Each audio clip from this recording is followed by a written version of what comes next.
इस timing check कर ली। Okay, करें स्टार्ट। ओके चलिए। तो स्टूडेंट, स्वागत है आप सभी का आपके अपने एजुकेशन बायर सिविल सर्विसेज यूट्यूब चैनल में। आज एक नए सेशन की शुरुआत हम करने जा रहे हैं। जैसा कि आपने देखा होगा, विभिन्न स्टेट की पीसीएस की परीक्षाएं नज़दीक आ रही हैं, जिसमें यूपी पीसीएस की परीक्षा को केंद्रित किया जा रहा है, जो 27 अक्टूबर को होने वाली है।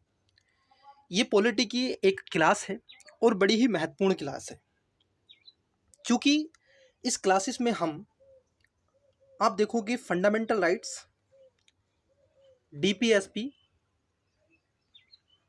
और उसके साथ साथ फंडामेंटल ड्यूटीज़ के बारे में मैं आपसे चर्चा करूंगा। और इसमें जो चर्चा होगी वो एक ही क्लासेस में मैंने इनके जो पीवाईक्यू हैं उन पर चर्चा करने का प्रयास करूंगा। आपने अगर चैनल को सब्सक्राइब नहीं किया है तो कर लीजिएगा, सेशन को लाइक कर दीजिएगा और दोस्तों के साथ में शेयर कर दीजिएगा, क्योंकि आपका सब्सक्रिप्शन ही हमारी ताकत है। और कमेंट्स करना मत भूलिएगा, सेशन कैसा लगता है वो भी हमें बताइएगा। मैं आपको बता दूं, ना केवल हम आपको ये पीवाईक्यू उपलब्ध करा रहे हैं, इसके साथ साथ एक नई शुरुआत करने जा रहे हैं, जो कि current affair MCQ, 500 plus current affair MCQ हम लेकर के आ रहे हैं। इन सब के अलावा यूपीएससी 2015 से 2024 तक के प्रीलिम्स के क्वेश्चन पेपर हम सोल्व करवा रहे हैं, जिसमें 2015, 16, 17 और 18 का क्वेश्चन पेपर आपको सोल्व करवा दिया गया है।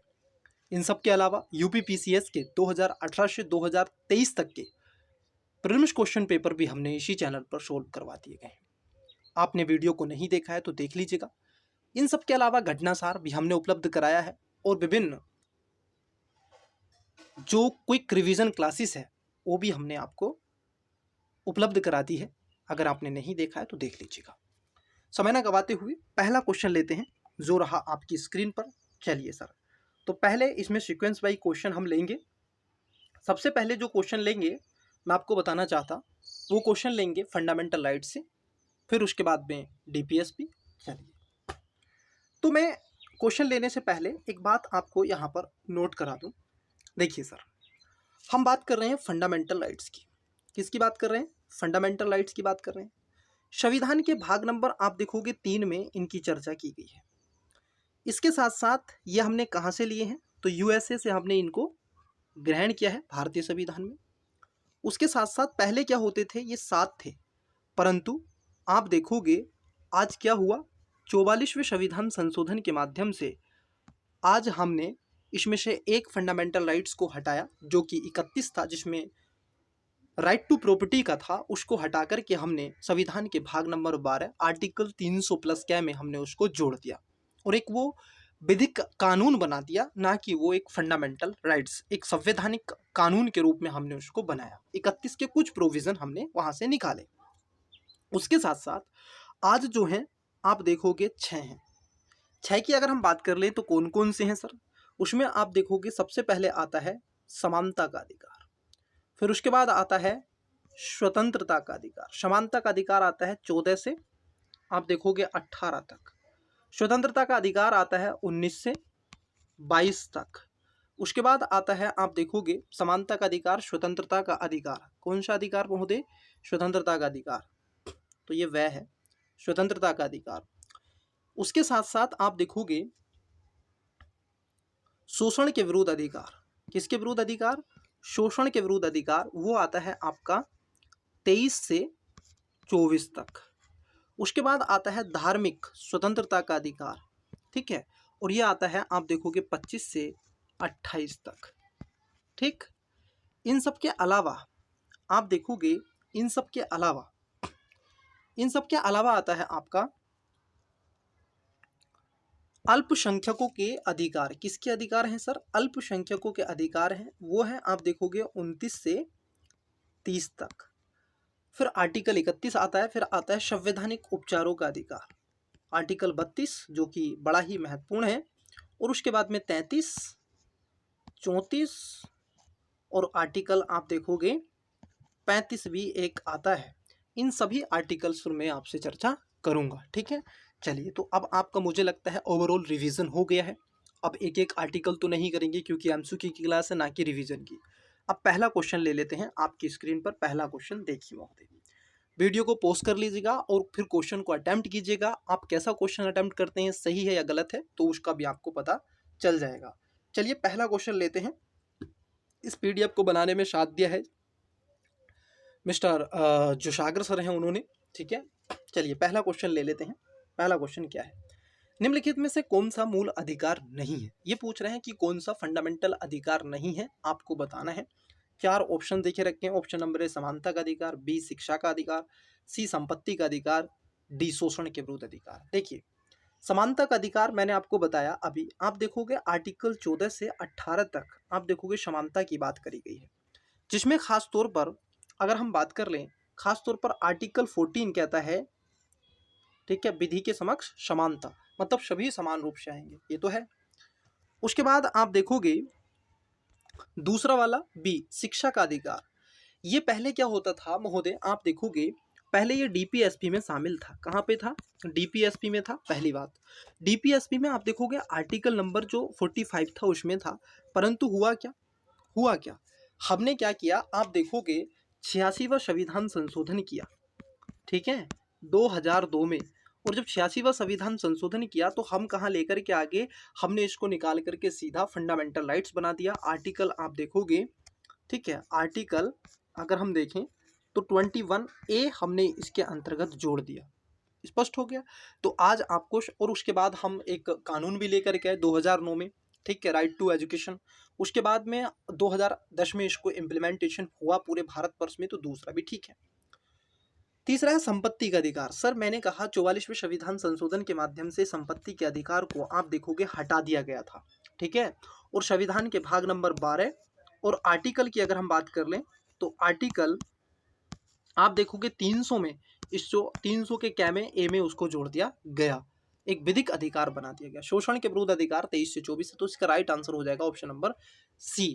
ये आपका मुझे लगता है आपका रिवीजन भी हो रहा है और चीजें भी आपको स्पष्ट मिल रही हैं। अगले क्वेश्चन की तरफ बढ़ते हैं। क्वेश्चन नंबर देखिए क्या है अगला।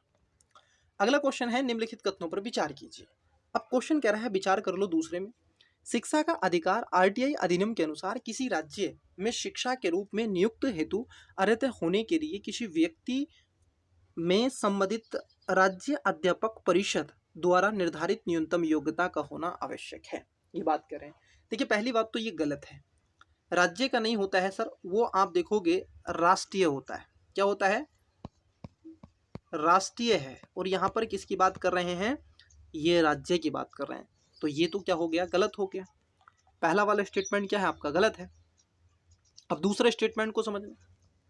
दूसरा स्टेटमेंट क्या कहता है, आरटीआई अधिनियम के अनुसार प्राथमिक कक्षाओं में शिक्षण हेतु किसी अभ्यर्थी के लिए राष्ट्रीय अध्यापक शिक्षा परिषद के दिशा निर्देशों के अनुरूप के लिए अध्यापक अर्हता परीक्षण उत्तीर्ण होना आवश्यक है। कहाँ पर, राष्ट्रीय अध्यापक शिक्षा परिषद। बिल्कुल सही बात है, ये दूसरा वाला स्टेटमेंट ठीक है।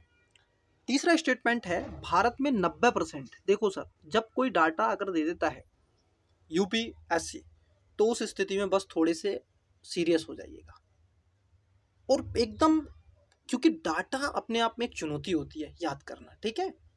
ऐसा तो नहीं है डाटा ही रट के बैठ के दो चार, बहुत सारे डाटा पढ़ने होते हैं। तो अब जब पूछता है ना तो थोड़ा सा ध्यान में रखेंगे, तो अलर्ट हो जाइएगा इस पे। भारत में 90% से अधिक अध्यापक शिक्षा संस्थान प्रत्यक्ष रूप से राज्य सरकारों के अधीन है। नहीं महोदय, राज्य सरकारों के अधीन नहीं है, और यहाँ पर कह रहे हैं प्रत्यक्ष रूप से, तो तीसरा भी गलत है। जहां जिस स्टेटमेंट में पहला है उसको कट कर दीजिएगा। यहाँ पर पहला है, ए में और सी में तो नहीं हो सकता। तीसरा वाला गलत है और इसमें बी आपका करेक्ट आंसर है, केवल दूसरा इसके अंतर्गत राइट आंसर हो जाएगा। अगले क्वेश्चन की तरफ बढ़ते हैं। क्वेश्चन नंबर आप देखोगे तीसरा क्या कहता है सर, ठीक है। आइए क्वेश्चन नंबर 3 को हम देख रहे हैं, आपकी स्क्रीन पर होगा, आपको आई होप विजुअल चीजें हो रही होंगी। देखिए सर तीसरा क्वेश्चन क्या है उसको थोड़ा सा जानिएगा। निम्नलिखित मूल अधिकारों के किस संवर्ग में अस्पृश्यता, किसकी बात की गई है, छुआछूत की बात की गई है, अनटचेबिलिटी की बात की गई है, अस्पृश्यता की बात की गई है, ठीक है। किसकी बात की गई है, अस्पृश्यता के रूप में किए गए विभेदन के विरुद्ध संरक्षण संविष्टि है। ऑप्शन नंबर ए शोषण के विरुद्ध अधिकार, बी स्वतंत्रता का अधिकार, सी संवैधानिक उपचार का अधिकार, या फिर डी समानता का अधिकार। राइट आंसर आप देखोगे शोषण के विरुद्ध अधिकार की बात कहाँ की गई है, आर्टिकल आप देखोगे 23 से 24 में की गई है। ठीक है, और ये क्या कह रहे हैं, अस्पृश्यता। अस्पृश्यता आर्टिकल आप देखोगे आर्टिकल 17 में इस बात को रेखांकित किया गया है कि कोई भी किसी से छुआछूत नहीं करेगा, अनटचबिलिटी वाले मुद्दे को रखा गया है। तो ये अनटचबिलिटी तो समानता के अधिकार की बात करता है, तो ऑप्शन नंबर डी इसका करेक्ट आंसर हो जाएगा। ठीक है, अगले क्वेश्चन की तरफ बढ़ते हैं। चलिए बहुत है, अगला क्वेश्चन लेते हैं। आई होप आपको क्वेश्चन दिख रहा होगा, विजिबल हो रहा होगा। क्वेश्चन नंबर 4 देखिए सर, इसमें लगभग क्वेश्चन मुझे लगता है कि 120-130 के आसपास होंगे, थोड़ी क्लास बड़ी होगी, इसको ध्यान में और एकदम एंजॉय के साथ में कीजिएगा, क्योंकि आपका रिवीजन हो रहा है और मुझे लगता है इसके बाद में क्लास की आपको ज़रूरत नहीं पड़ेगी, रिवाइज भी हो जाएगा और आपके जो भी 2-3 क्वेश्चन हैं वो पक्के यहाँ से हो जाएंगे। ठीक है, चलिए यहाँ पर पूछा है मैच द फॉलोइंग, सूची आपको एक से दूसरे को मिलाना है और कर देना है। ठीक है, चलिए सर देख लेते हैं। देखिए सर, यहाँ पर है समानता का अधिकार, बी स्वतंत्रता का अधिकार, सी सांस्कृतिक एवं शिक्षा का अधिकार, डी धार्मिक धर्म की स्वतंत्रता का अधिकार। देखो अगर हम को स्टेटमेंट पहले की बात कर लें, जो आपका है समानता का अधिकार, समानता का अधिकार ए का होगा सर दूसरा। ठीक है, क्योंकि आप देखोगे 14 से 18 है। स्वतंत्रता के अधिकार की बात कर ले तो 19 से 22 तक होता है, तो इसका हो जाएगा तीसरा। ठीक है, सांस्कृतिक एवं शिक्षा संस्थान ये इसका हो जाएगा पहला 29 से 30, और फिर उसके बाद आता है धार्मिक स्वतंत्रता का अधिकार 25 से 28, मतलब इसका हो जाएगा 4। तो ए का दूसरा, बी का तीसरा, सी का पहला, और यहाँ पे थोड़ा स्टेटमेंट थोड़ा सा गड़बड़ किया है, मैं एक बना देता हूँ। देखिए यहाँ पर ए का दूसरा यहाँ पर है, बी का तीसरा और सी का पहला और डी का चौथा। ठीक है, राइट आंसर इसमें बी हो जाएगा, जो कि आई होप आपको विजुअल भी हो रहा होगा। It's clear. चलिए सर अगले क्वेश्चन की तरफ बढ़ते हैं। अगला क्वेश्चन क्या है, आइए अगला क्वेश्चन देखते हैं। अगला क्वेश्चन आपके सामने क्वेश्चन नंबर 5, मूल अधिकारों के अतिरिक्त भारत के संविधान का निम्नलिखित में से कौन सा ऐसे भाग मानव अधिकारों की सार्वभौमिक घोषणा 1948, universal declaration of human rights 1948 के सिद्धांतों एवं प्रावधानों को प्रतिबिंबित करता है या फिर करते हैं। ठीक है, अब कौन सा है universal declaration of human rights 1948, इसके बारे में क्वेश्चन पूछा है और मुझे लगता है पॉलिटी का एक सबसे इजी क्वेश्चनों में से सर ये है। अगर आपने थोड़ा बहुत भी आप देखो कि universal declaration of human rights को पढ़ा है थोड़ा बहुत भी, तो मुझे लगता है उस समय का 2020 का बहुत इजी क्वेश्चन था ये पॉलिटी का। ठीक है, इसमें एक शब्द है ना यूनिवर्स, मतलब सबके लिए। अब देखो पहला स्टेटमेंट है उद्देशिका, दूसरा है राज्य की नीति निर्देशक और तीसरा है मूल अधिकार। पूछ रहा है कि नीचे दिए कूटों का सही प्रयोग, सही उत्तर को चुनिए। मैं कहूँगा आपसे कि इसमें तीनों बातें ठीक हो जाती हैं, तो राइट आंसर इसका क्या हो जाएगा, डी 1, 2 और 3 इसका करेक्ट आंसर हो जाएगा। आप देखोगे universal declaration of human rights जो था 1948 का, उसके अंतर्गत तीनों को इसमें यहाँ पर रखा गया है। अगले क्वेश्चन की तरफ बढ़ते हैं। क्वेश्चन नंबर 6 आपके सामने है। क्वेश्चन नंबर 6 कहता है भारतीय संविधान में निम्नलिखित में से किस अनुच्छेद के द्वारा अस्पृश्यता की समाप्ति की व्यवस्था की गई है। अब पूछ रहे हैं आपसे क्या, अस्पृश्यता की समाप्ति। ओके, यही तो आपसे पूछ रहे हैं कि सर अस्पृश्यता की समाप्ति। अभी ये क्वेश्चन रिपीट हुआ 2017 यूपीपीसीएस आरओ में क्वेश्चन पूछा गया प्री में। अब मुझे बताओ अस्पृश्यता की समाप्ति आर्टिकल किस में है। पहली बात तो कहां पर है, आप देखोगे समानता के अधिकार में, तो 17 में आर्टिकल में दी गया। ऑप्शन नंबर ए अनुच्छेद 14, बी अनुच्छेद 15, सी अनुच्छेद 16, डी अनुच्छेद 17। राइट आंसर क्या हो जाएगा, ऑप्शन नंबर आप देखोगे डी इसका करेक्ट आंसर हो जाएगा। 17 में इस बात को कहा गया है कि किसी भी व्यक्ति के साथ में आप छुआछूत नहीं कर सकते हैं, किसी भी व्यक्ति के साथ में आप अनटचबिलिटी जैसे मुद्दे नहीं उठा सकते हैं। स्पष्ट हो गया। चलिए सर क्वेश्चन नंबर देख लेते हैं। क्वेश्चन नंबर है 7वां क्वेश्चन क्या कहता है। क्वेश्चन नंबर 7 में है 2018 आईएएस की परीक्षा में पूछा गया, सारे के सारे क्वेश्चन मैंने वो लिए हैं जो पूछे गए, सब पीवाईक्यू है। ठीक है, मैंने अपनी तरफ से कोई क्वेश्चन नहीं बनाया, सारे एग्जाम से क्वेश्चन उठाए। निजता के अधिकार को जीवन एवं व्यक्तिगत स्वतंत्रता के अधिकार के अंतर्भूत भाग के रूप में संरक्षित किया जाता है। भारत के संविधान में निम्नलिखित में से किससे उपयुक्त कथन सही एवं समुचित ढंग से आर्थित होता है। ठीक है, अब यही आपसे पूछा है। अब देखो ऑप्शन नंबर ए है संविधान के अनुच्छेद 14 व अनुच्छेद 14 एवं संविधान संशोधन 42वें संशोधन के अधीन उपबंध। बी अनुच्छेद 17 भाग 4 में दिए गए राज्य की नीति निर्देशकता। देखो 17(4) में कहां से आ जाएगा? अनुच्छेद 21 व भाग 3 में गारंटी की गई स्वतंत्रताएं। डी अनुच्छेद 24 एवं संविधान के 44वें संशोधन के अधीन उपबंध है। राइट आंसर बताइएगा, पोस्ट कर लीजिएगा वीडियो को तब बताइएगा। तो राइट आंसर हो जाएगा ऑप्शन नंबर सी। यहां पर एक बात बोली गई थी, निजता के अधिकार को, निजता प्राइवेसी, कौन सा केस था? पुट्टू स्वामी का एक केस था, ठीक है। आपने जो निजता का अधिकार की बात करता है उस केस को थोड़ा सा ध्यान में रखिएगा। और वहां पर राइट टू प्राइवेसी 2017 के बाद में आप देखो लाई गई। और उसके साथ साथ संविधान के अनुच्छेद 21 मैं एक और बात आपको बताना चाहता, थोड़ा आराम से बता रहा हूँ, सुन लीजिएगा। अगर आप जो फंडामेंटल राइट्स पढ़ते हैं ना स्टूडेंट्स, और यदि आपको नहीं समझ में आ रहा है कि सर 17 तो ये है, 16 तो ये है, 14 तो ये है, 15 तो ये है, 22 तो ये है, 23 तो ये है, 24 ये है, 28 ये है, 30 ये है, 32 ये है, 31 ये है, 33 ये है, 34 ये है, 35 ये है, सारे आपको याद हैं, परंतु आप कह रहे हमने नहीं पढ़ा है। तो ध्यान रखिएगा, उस पर आर्टिकल 21 के अंतर्गत का वो भाग है, ठीक है। अपने आप में जब आप लक्ष्मीकांत पढ़ते हैं तो लगभग आप देखोगे 35 ऐसे 21 के उप आर्टिकल हैं, सब क्लोज हैं इसके, जो 35 हैं। स्पष्ट हो गया? तो इसको ध्यान में आपको रखना है, ठीक है। तो राइट आंसर क्या हो जाएगा? ऑप्शन नंबर सी इसका करेक्ट आंसर हो जाएगा सर। एक आर्टिकल 21 और भाग 3 में गारंटीकृत स्वतंत्रताएं दी गई हैं, ठीक है। चलिए अगला क्वेश्चन देखते हैं। क्वेश्चन नंबर 8 देखिएगा वो क्या कहता है। क्वेश्चन नंबर 8 में कहा गया भारतीय संविधान के 44वें संशोधन द्वारा मौलिक अधिकारों की श्रेणी से निम्नलिखित में से किसको हटाया गया है? ऑप्शन नंबर ए अभिव्यक्ति की स्वतंत्रता, बी संवैधानिक उपचारों का अधिकार, सी संपत्ति का अधिकार, डी धार्मिक स्वतंत्रता का अधिकार। UPPCS Mains 2014। राइट आंसर बताइएगा कमेंट्स बॉक्स में। इसका राइट आंसर है ऑप्शन नंबर सी संपत्ति का अधिकार। जब प्रथम संविधान संशोधन था तो आप देखोगे 1951 में, तो इसमें कई मुद्दे उठे थे, क्योंकि सरकार को क्या करना था, लेकर के आना था कि सबको जमीन का एक टुकड़ा मिल जाए, सब लोग अपनी जीविका यापन कर सकें। गरीबी बहुत ज़्यादा थी, भूखमरी थी, बेरोजगारी थी, तो कई समस्याओं का समाधान करने के लिए भारत सरकार ने ये किया। परंतु जब चकबंदी सरकार लेकर के आई तो उस समय एक चुनौती सबसे बड़ी सरकार के समक्ष ये थी कि सर किसको भूमि, कैसे? तो वहाँ पर लोगों ने क्या किया था, कई ऐसे मुद्दों को पीएलआई आप देखोगे संसद के अंदर सुप्रीम कोर्ट में डाल दी कि सर संपत्ति का अधिकार तो आप देखो हमारा फंडामेंटल अधिकार है, क्योंकि आर्टिकल 32 कहता है सुप्रीम कोर्ट जा सकते हो।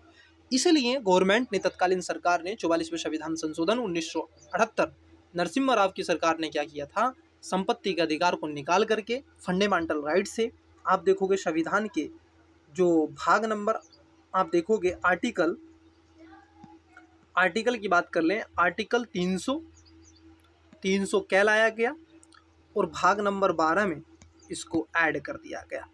कहा अब ये विधिक अधिकार होगा, ना कि संवैधानिक मूल अधिकार होगा।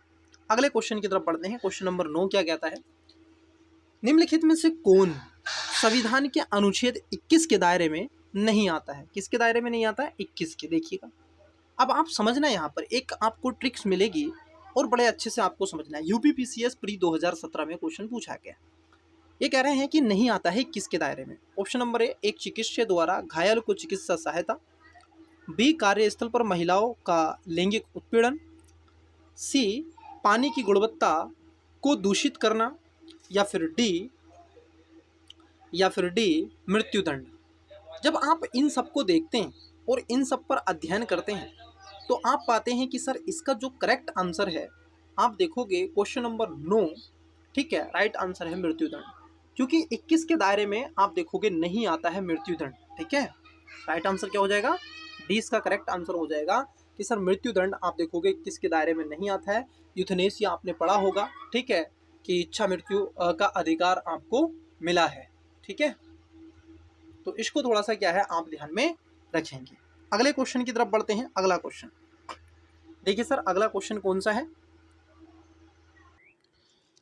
क्वेश्चन नंबर 10 क्या कहता है? चलिए तो क्वेश्चन नंबर 10 की बात हम कर लेते हैं। क्वेश्चन नंबर 10 कहता है आपका, क्वेश्चन नंबर 10 तो हमने कर लिया था, ठीक है। हाँ, क्वेश्चन नंबर 10 की हम बात कर रहे थे। भारत के संविधान में शोषण के विरुद्ध अधिकार द्वारा निम्नलिखित में से कौन सा परिकल्पित होता है? देखिए, शोषण के विरुद्ध अधिकार आप सभी जानते हैं किसमें दिया गया है बच्चे? आर्टिकल, अगर आप देखोगे आर्टिकल 23 से 24 तक शोषण के विरुद्ध अधिकार की बात की गई है। ठीक है, चलिए पहला स्टेटमेंट है, इसमें 4 स्टेटमेंट देख रहे हैं और पूछ रहा है सही। क्या पूछ रहा है? सही। देखिए पहला स्टेटमेंट क्या है? मानव देह व्यापार और बंधुआ मजदूरी बेगारी का निषेध की बात की गई है, बिल्कुल 23 में इस बात को कहता है। अस्पृश्यता का उन्मूलन नहीं, शोषण के विरुद्ध अधिकार नहीं है, ये क्षमता के अधिकार में आता है, जो समानता का अधिकार है। आर्टिकल 17 में इस चीज को वर्णित किया गया है। ठीक है, तो ये तो गलत हो जाएगा। दूसरा जहाँ जहाँ स्टेटमेंट है उसको कट कर देंगे, क्योंकि दूसरा स्टेटमेंट आपका गलत है। अब इसमें दो है, इसमें दो है, आंसर तो आ गया आपका निकल के सी। ठीक है, लेकिन हमें आंसर नहीं निकालना है। तीसरा स्टेटमेंट है अल्पसंख्यकों के हितों की सुरक्षा, तो ये 29-30 की बात करता है। कारखानों और खदानों में बच्चों के नियोजन, बाल निषेध की बात करता है। यहाँ पर महिलाओं के दैहिक व्यापार की बात करता है, बंधुआ मजदूरी की बात करता है। तो 1 और 4 इसमें करेक्ट आंसर हो जाएगा, ऑप्शन नंबर सी। अगले क्वेश्चन की तरफ बढ़ते हैं। अगला क्वेश्चन क्या है? देखिए अगला क्वेश्चन, क्वेश्चन नंबर 11वां क्या कह रहा है सर? 11वां क्वेश्चन कहता है निम्नलिखित कथनों में से कौन सा एक सही है? क्या कह रहे हैं? सही आपसे पूछा है, राइट सर। ठीक है, और 4 आप देखोगे ऑप्शंस देके रखे हैं। ए में कहा गया है कि अधिकार नागरिकों के विरुद्ध राज्य के दावे, क्या ऐसा है? अगर आपने लक्ष्मीकांत पढ़ी है, वास्तव में लक्ष्मीकांत पढ़ी है, या फिर दृष्टि की आपने क्विक रिवीजन जो आती है वो भी पढ़ी है, तो जब फंडामेंटल राइट्स आप शुरू करते हैं ना, तो उसके शुरू में ही ये वाली डेफिनेशन लिखी गई है, बिल्कुल स्टार्टिंग में, दोनों में। ठीक है, तो अगर आपने वास्तव में पढ़ी है, सीरियस एस्पिरेंट है, तो आप इसका आंसर आसानी से निकाल सकते थे। यूपीपीसीएस 2017 में क्वेश्चन पूछा गया था और रिपीट क्वेश्चन करता है, शायद पूछा जाए। ठीक है, देखिए अधिकार नागरिकों के विरुद्ध राज्य के दावे हैं। बी, अधिकार वे विशेष अधिकार हैं जो किसी राज्य के संविधान में समष्टि है। सी, अधिकार राज्य के विरुद्ध नागरिकों के दावे हैं। डी, अधिकार अधिकांश लोगों के विरुद्ध कुछ नागरिकों के विशेषाधिकार है। नहीं सर, पहली बात तो विशेषाधिकार नहीं, ये तो वैसे ही गलत हो जाएगा। पहला है कि अधिकार नागरिकों के विरुद्ध राज्य के नहीं है सर, ये व्यक्ति को दिए गए हैं, राज्य को नहीं दिए गए हैं कि सर डीपीएसपी की तरह राज्य को दिए गए, नहीं। इसमें बी आप पढ़ेंगे तो इसका राइट आंसर होगा अधिकार वे विशेषाधिकार हैं जो किसी राज्य के, नहीं सॉरी, बी नहीं है, इसका आंसर सी होगा। अधिकार राज्य के विरुद्ध नागरिकों के दावे, मतलब नागरिक क्या कर सकते हैं, अगर उनके फंडामेंटल राइट्स का हनन हो रहा है, तो उस फंडामेंटल राइट्स के हनन को लेकर के जो व्यक्ति विशेष है वो क्या कर सकता है? आर्टिकल 226 आप कहाँ जाएंगे? High court. और आर्टिकल 32 कहाँ पर जाएंगे? Supreme court. ठीक है, आप सुप्रीम कोर्ट चले जाएंगे, तो ये अधिकार देके रखे हैं। और यदि कोई संविधान करता है तो आर्टिकल 13 के अनुसार आप देखोगे तर्कसंगत नहीं है, फिर भी आप सुप्रीम कोर्ट चले जाएंगे, उसका दरवाजा खटखटा लेंगे। चलिए अगला क्वेश्चन की तरफ बढ़ते हैं। तो इसका राइट आंसर क्या हो जाएगा? सी इसका करेक्ट आंसर हो जाएगा। अगला क्वेश्चन, क्वेश्चन नंबर 12 क्या कहता है? निम्नलिखित में से किन अनुच्छेदों के तहत उच्चतम व उच्च न्यायालय को रिट जारी करने का क्रम से अधिकार शक्ति प्राप्त है? अब देखो यहाँ पर दो चीज़ें आपको दी गई हैं। एक पूछा गया है सुप्रीम कोर्ट, यहाँ पर दिख रहा है ना, उच्चतम और उच्च न्यायालय को, ठीक है, रिट जारी करने का क्रमशः अधिकार ये शक्ति प्राप्त है, दोनों को पूछा है। अभी मैंने आपको बताया था बिल्कुल जस्ट नाउ पहले कि आर्टिकल 226 के अनुसार हाई कोर्ट के तहत आप क्या कर सकते हैं, जा सकते हैं अपने अधिकारों को लेकर के। आर्टिकल 32 के तहत सुप्रीम कोर्ट जा सकते हैं। और 13 यदि उसके विधिक संगत नहीं है, तार्किक संगत नहीं होता है फंडामेंटल राइट्स के, तो आप जा सकते हैं। तो आप देखोगे सुप्रीम कोर्ट 32 और हाई कोर्ट 226, राइट आंसर हो जाएगा ऑप्शन नंबर बी। ठीक है, 32 और 226 में दिया गया है। अगला क्वेश्चन है क्वेश्चन नंबर 13, कहता है भारतीय दंड संहिता की किस धारा के अनुसार आत्महत्या के प्रयास को दंडनीय अपराध माना गया है? मतलब कि अगर कोई व्यक्ति मान लीजिए अटेम्प्ट लेता है, खुदकुशी करता है, उसको आत्मदाह करना है, सुसाइड करता है, आत्महत्या करता है, ठीक है, सुसाइड करता है, अगर वो बच गया या प्रयास करता है तो उसको दंडित दिया जाएगा धारा, इंडियन पैनल कोड की धारा 306, बी धारा 308, या फिर आप देखोगे सी 307 या धारा 309। राइट आंसर हो जाएगा ऑप्शन नंबर डी, इसका करेक्ट आंसर हो जाएगा। आप देखोगे आईपीसी का सेक्शन नंबर 309 में इस बात की चर्चा की गई है कि यदि व्यक्ति ऐसा काम करता है तो उसको दंडनीय अपराध माना जाएगा और उसको इसके लिए सजा का प्रावधान भी किया गया है।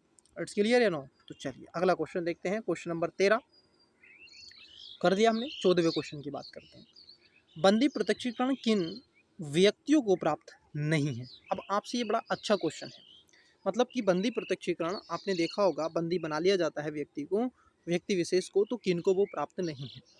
ऑप्शन नंबर ए निवारक नजरबंदी में गिरफ्तार व शत्रु देशीय, बी शत्रु देशीय व मित्र देशीय, सी आतंकवादी व मित्र देशीय, डी भारतीय व शत्रु देशीय। राइट आंसर हो जाएगा ऑप्शन नंबर आप देखोगे ए, क्योंकि निवारक नजरबंदी में गिरफ्तार शत्रु देशीय को आप देखोगे बंदी प्रत्यक्षीकरण का अधिकार नहीं है। उसमें क्या होता है, बंदी प्रत्यक्षीकरण का मतलब होता है कि व्यक्ति विशेष को आप क्या करोगे, उसकी बॉडी को हमारे सामने प्रस्तुत करोगे।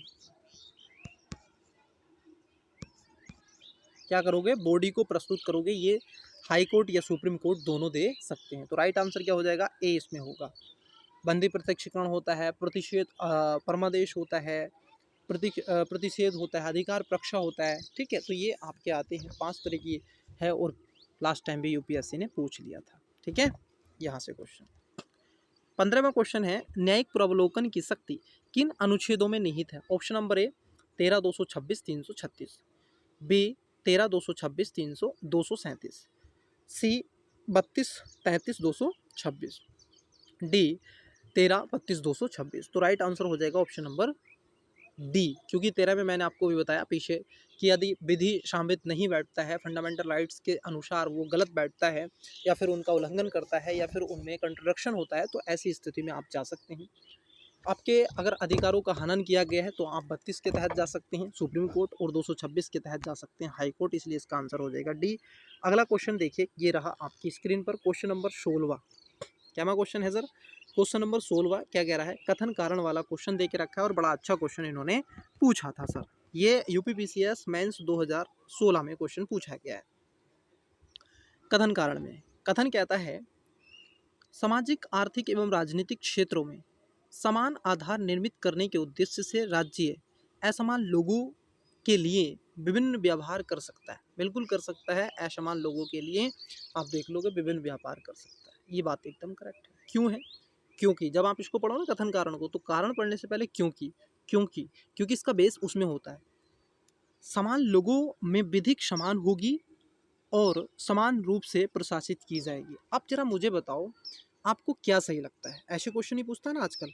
अब मुझे बताओ कि इसका राइट आंसर आपको क्या लगता है? इसमें 4 स्टेटमेंट देके रखे हैं, ठीक है, इसमें 4 स्टेटमेंट आपको देके रखे हैं।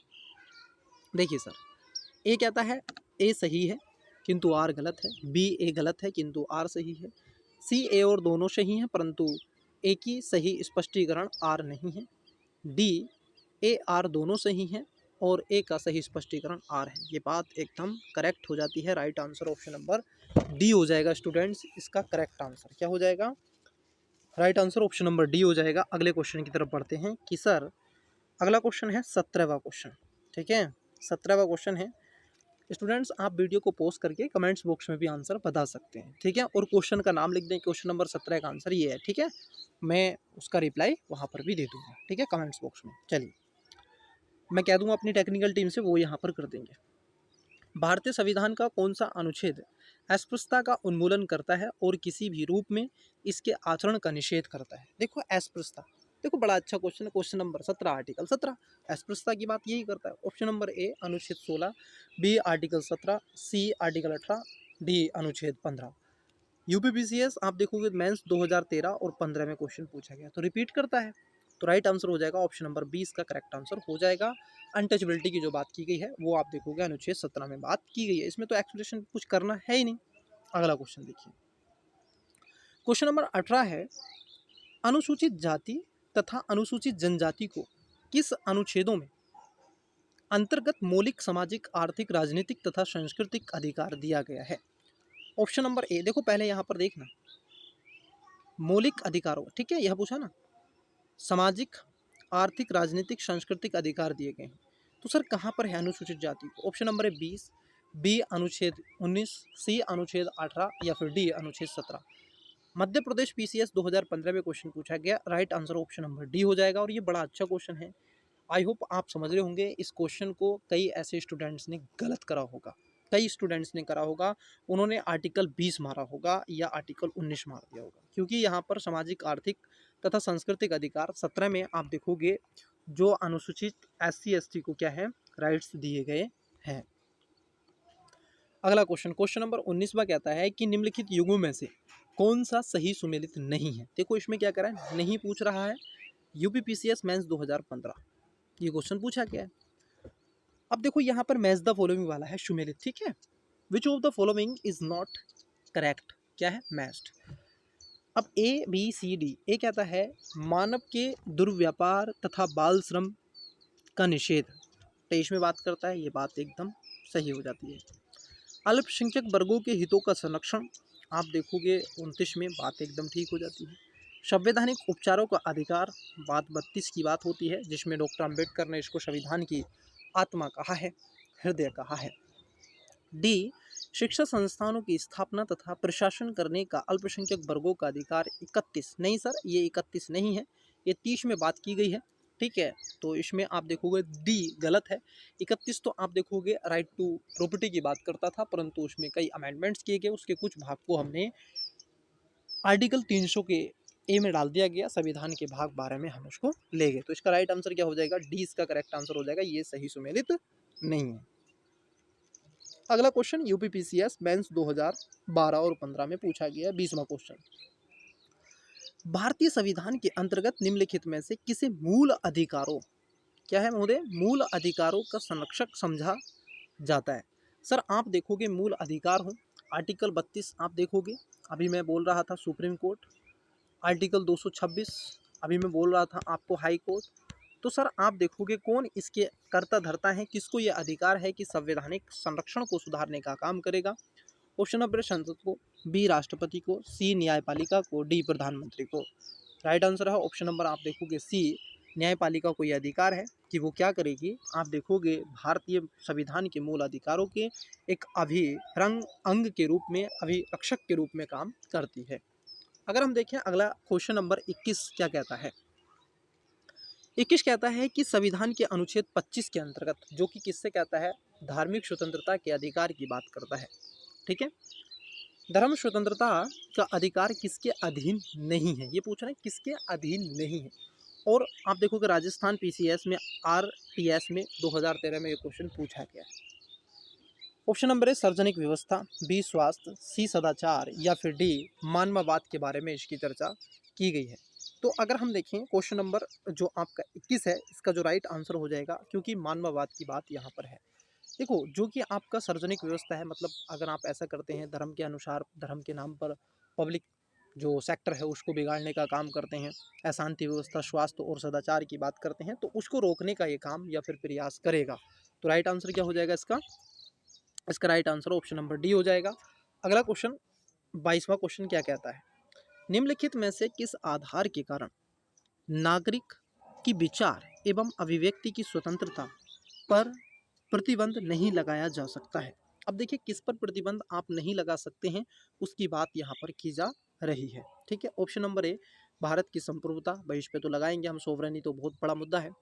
बी न्यायपालिका की अवमानना, ये पे भी लगाएंगे। लोक व्यवस्था या अवांछनीय आलोचना। देखो यदि आप देखोगे कोई व्यक्ति अभिव्यक्ति की स्वतंत्रता पर प्रतिबंध, कारण है नागरिक के विचार। देखो अगर कोई व्यक्ति मान लीजिए अवांछनीय आलोचना करता है, चाहे वो आलोचना किसकी कर सकता है, जैसे अगर मान लीजिए कोई व्यक्ति गवर्नमेंट की आलोचना करता है, मान लीजिए, या किसी की ऐसे क्रिटिसिज्म करता है, सुप्रीम कोर्ट, हाई कोर्ट या सरकार, या संविधान में कहे कि संविधान में ये चीज़ गलत है, ये सही है, तो ऐसा नहीं है कि हम उस पर प्रतिबंध लगा देंगे, उसकी स्वतंत्रता को छीन लेंगे, ठीक है, तो ऐसा नहीं है, ठीक है। तो ऑप्शन नंबर क्या हो जाएगा, डी इसके अंतर्गत करेक्ट आंसर हो जाएगा।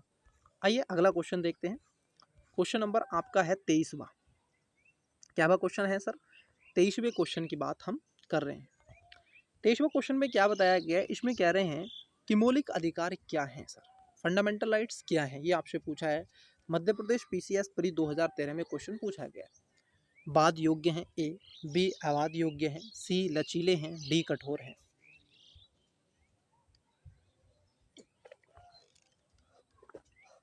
आप देखोगे ये वाद योग्य इनको रखा गया है। राइट आंसर क्या हो जाएगा, फंडामेंटल राइट्स एक वाद योग्य हैं, जबकि अवाद योग्य की बात कर लें तो आपके डीपीएसपी हैं, जो कि राज्य को संविधान के अनुच्छेद 36 से 51 तक उनकी चर्चा की गई है।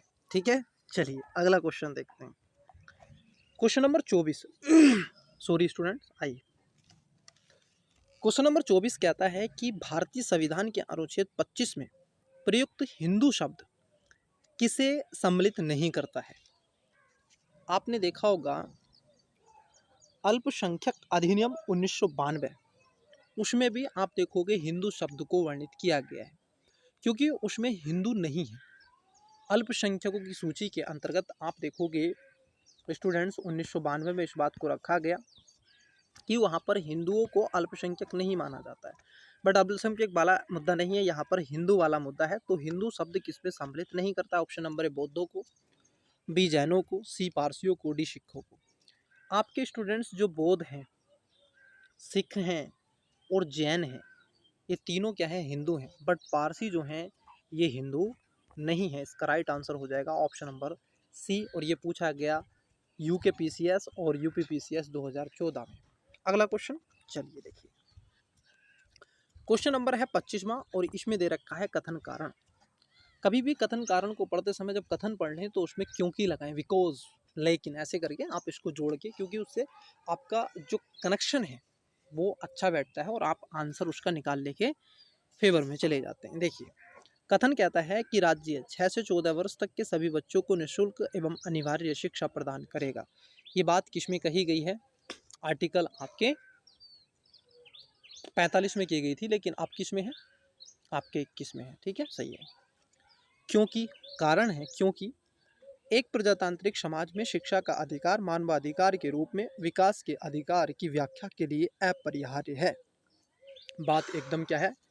दोनों बातें ठीक हैं और इसका कारण भी ठीक है।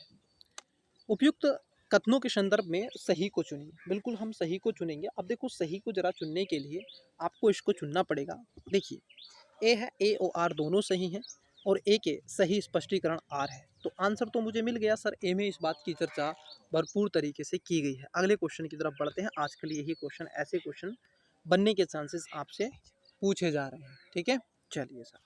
क्वेश्चन नंबर आप देखोगे 26वां क्वेश्चन क्या कहता है? आईएएस 2019 में क्वेश्चन पूछा गया है। ये जरा देखना कैसा क्वेश्चन था। भारत के संविधान का कौन सा अनुच्छेद अपनी पसंद के व्यक्ति से विवाह करने के किसी व्यक्ति के अधिकार को संरक्षण देता है? स्टूडेंट्स आप भी अगर शादी करना चाहते हैं तो चुन लीजिएगा, अपनी पसंद के व्यक्ति से शादी कर लीजिएगा। ये आपको याद रखना, विवाह करने का आपका फंडामेंटल राइट्स नहीं है कि अभी आप सोचें कि ये मेरा तो संवैधानिक अधिकार है। नहीं, मैरिज का अधिकार ये आपका संवैधानिक अधिकार या फंडामेंटल अधिकार नहीं है। लेकिन हाँ, जिस व्यक्ति से आपको शादी करनी है आप चुन सकते हैं, ये आपका अधिकार है। अब अधिकार किस में है? अनुच्छेद नंबर 19 ए, बी अनुच्छेद 21, सी अनुच्छेद 25, डी अनुच्छेद 29। अब नहीं पता था, 29 में तो है नहीं विवाह संबंधित, 25 में नहीं है धर्म है, इसमें तो आप देखोगे स्वतंत्रता है। तो सर आप देखोगे 21 में इस बात को रखा गया है कि किसी भी व्यक्ति को अपने पसंद के व्यक्ति से विवाह करने का अधिकार है। ऐसा नहीं है कि सर आपको वो व्यक्ति पसंद है, उसको भी आप पसंद होने चाहिए। ठीक है, तब आपका विवाह होगा, अन्यथा आपका विवाह नहीं होगा। अगला क्वेश्चन, भारत के उच्चतम न्यायालय में निम्नलिखित में से किस एक बाद में पिछड़े वर्गों के बीच क्रीमी लेयर के मुद्दे पर चर्चा की गई? देखो अभी क्रीमी लेयर को लेकर के अभी भी चर्चा रही। सुप्रीम कोर्ट ने कहा कि क्रीमी लेयर होगा, फिर भारत बंद हुआ, उसमें बहुत ज़्यादा विवाद हुआ। ये भी चीज़ आपको समझ में आई, देखने के लिए आपको मिली होगी। ठीक है, चलिए तो किसमें कहा गया था? ऑप्शन नंबर ए के नानावती बनाम State of Bombay, B Indira Sahni बनाम यूनियन ऑफ इंडिया भारत संघ, सी मधु लिमिये बनाम वेद मूर्ति, डी सज्जन सिंह बनाम स्टेट ऑफ पंजाब।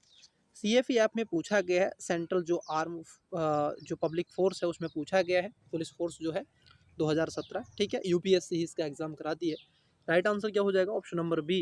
इसमें इंदिरा साहनी वाले मैटर में इस बात को रखा गया था कि जो SC ST समुदाय है उसमें भी क्रीमी लेयर सिद्धांत होना चाहिए।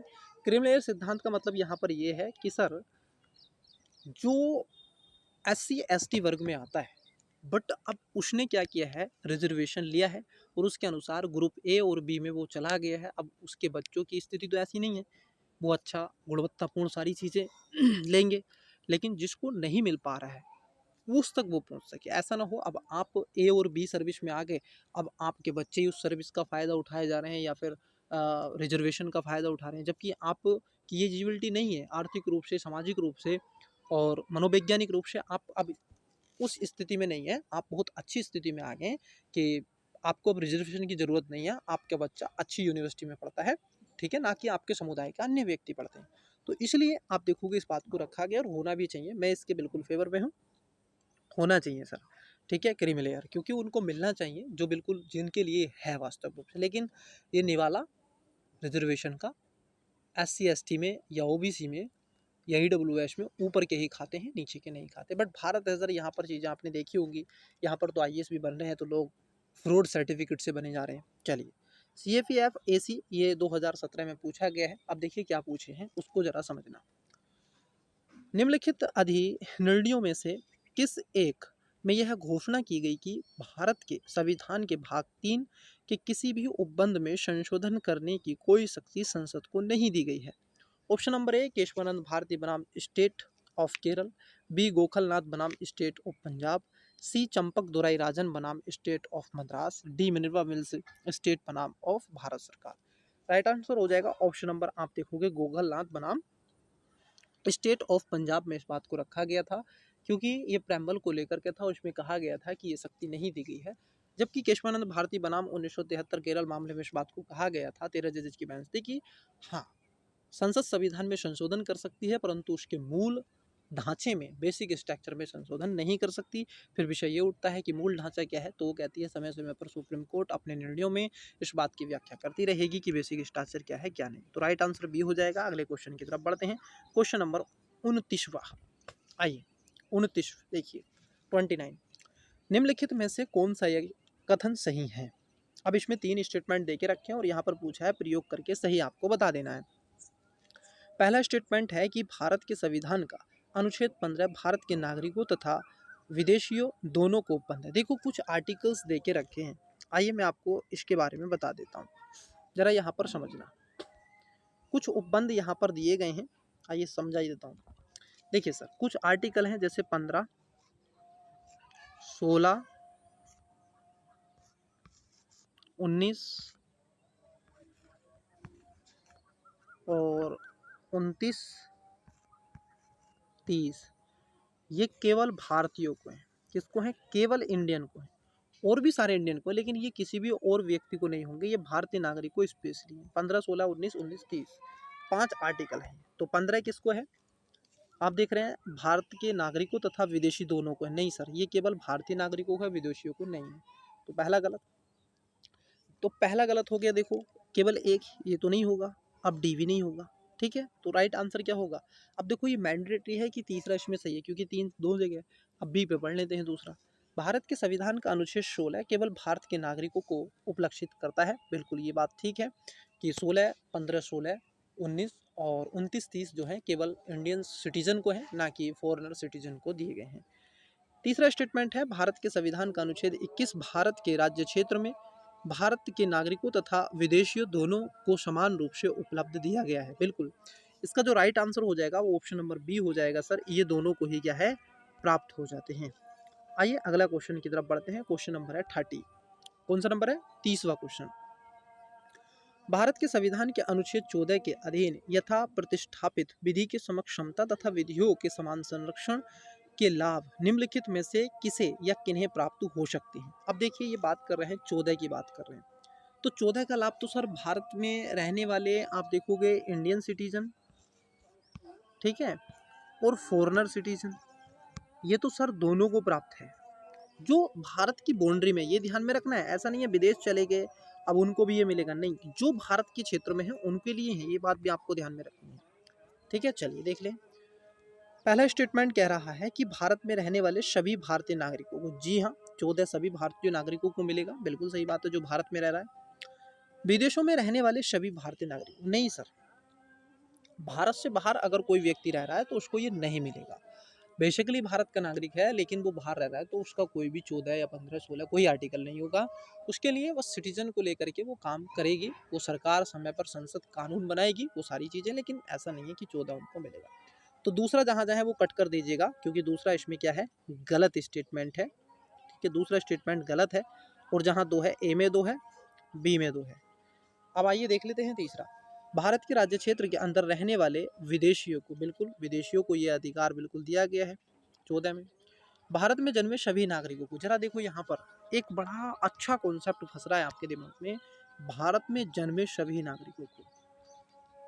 मैं थोड़ा सा आपको यहाँ पर हिंट्स करूंगा, जरा मुझे बताइए, भारत में जन्मे सभी नागरिकों को या संविधान का अनुच्छेद 14 मिलेगा?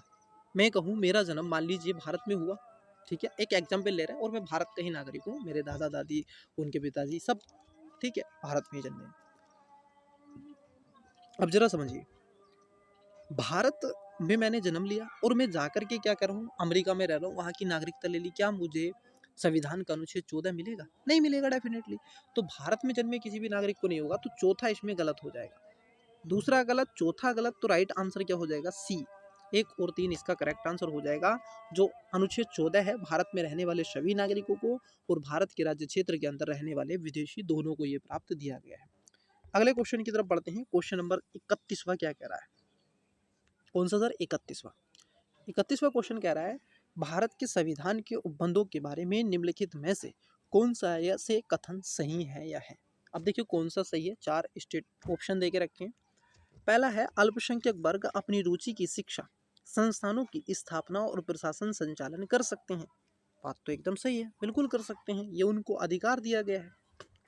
बी कह रहा है कि संविधान के अनुच्छेद 30 के अंतर्गत केवल, देखो जरा एक शब्द यहाँ पर एक्सट्रीम वर्ड लगा दिए हैं, और CFEF 2017 में क्वेश्चन पूछा गया, यूपीएससी कराती है, सेंट्रल आर्म पुलिस फोर्स इसकी फुल फॉर्म होती है। तो केवल जब ओनली आता है तो कट कर दीजिए। फिर भी अनुच्छेद 30 के अधीन केवल भाषाई निर्जातीयता एवं धार्मिक अल्पसंख्यकों का उल्लेख किया गया, नहीं सर। सी, प्रत्येक, देखो यहाँ पर है प्रत्येक धार्मिक संप्रदाय को धार्मिक और पूर्त प्रयोजन के लिए संस्थाओं की स्थापना करने और उनका अनुरक्षण करने का वेगा, आप देखोगे बेरोक अधिकार है। बेरोक मतलब कोई रोक टोक ही नहीं है भाई, रोका है, इस पे युक्ति युक्त संगत के तहत रखा गया है। युक्ति युक्त आप देखोगे इस पे निर्बंधन लगाया जा सकता है। जब आप 19 पढ़ते हैं तो ये भी पढ़िएगा, आप 19 तो पढ़ते हैं, 19 का 1 पढ़ते हैं, लेकिन उसका क्लोज 2 भी पढ़िएगा, ठीक है, ये भी पढ़िएगा, तो उसमें लगाया जाता है। ये भी आपका गलत हो जाता है, बी भी गलत हो जाता है। डी, किसी धार्मिक अल्पसंख्यक वर्ग द्वारा स्थापित कोई शिक्षा संस्था सरकार से वित्त सहायता प्राप्त होने पर अपना अल्पसंख्यक दर्जा खो देगी। ऐसा नहीं है कि अपना अल्पसंख्यक का दर्जा खो देगी। तो इसमें आप देखोगे बी सी डी क्या हैं, गलत हो जाते हैं, और ए इसका करेक्ट हो जाता है कि अल्पसंख्यक वर्गों को अपनी रुचि के जो शिक्षण संस्थान है उसकी स्थापना और प्रशासन चलाने का अधिकार निश्चित ही दिया गया है। आइए अगला क्वेश्चन की तरफ बढ़ते हैं। क्वेश्चन नंबर है 32, मतलब 32वां क्वेश्चन। 32 क्वेश्चन कहता है, न्यायालय में समावेदन करने में आप देखोगे सुने जाने का अधिकार नियम लोक स्टेडल रूल को किस बात के रूप में उदार बनाया गया कि वहाँ पर सुना जाए बातों को, ठीक है, सभी की बातों को सुना जाए। CAPF आप देखोगे 2015 में ये क्वेश्चन पूछा गया, ठीक है। आइए ऑप्शन नंबर ए है SR बोमई बनाम भारत संघ, बी मिनरवा मिल्स बनाम भारत संघ, सी SP गुप्ता बनाम भारत संघ, डी केशवानंद भारती बनाम भारत संघ। राइट आंसर हो जाएगा ऑप्शन नंबर इसमें सी, SP गुप्ता बनाम भारत संघ में इस बात को रखा गया था कि जो न्यायालय है, आप देखोगे लोकस स्टेडाइट रूल के तहत आप देखोगे जो व्यक्ति है जो लाया गया है उसको सुना जाए, वो व्यक्ति सही बोल रहा है कि गलत बोल रहा है, तो ये भी बात यहाँ पर रखी गई है, ठीक है। चलिए अगला क्वेश्चन की बात कर लेते हैं। क्वेश्चन नंबर है 33, 33वां क्वेश्चन।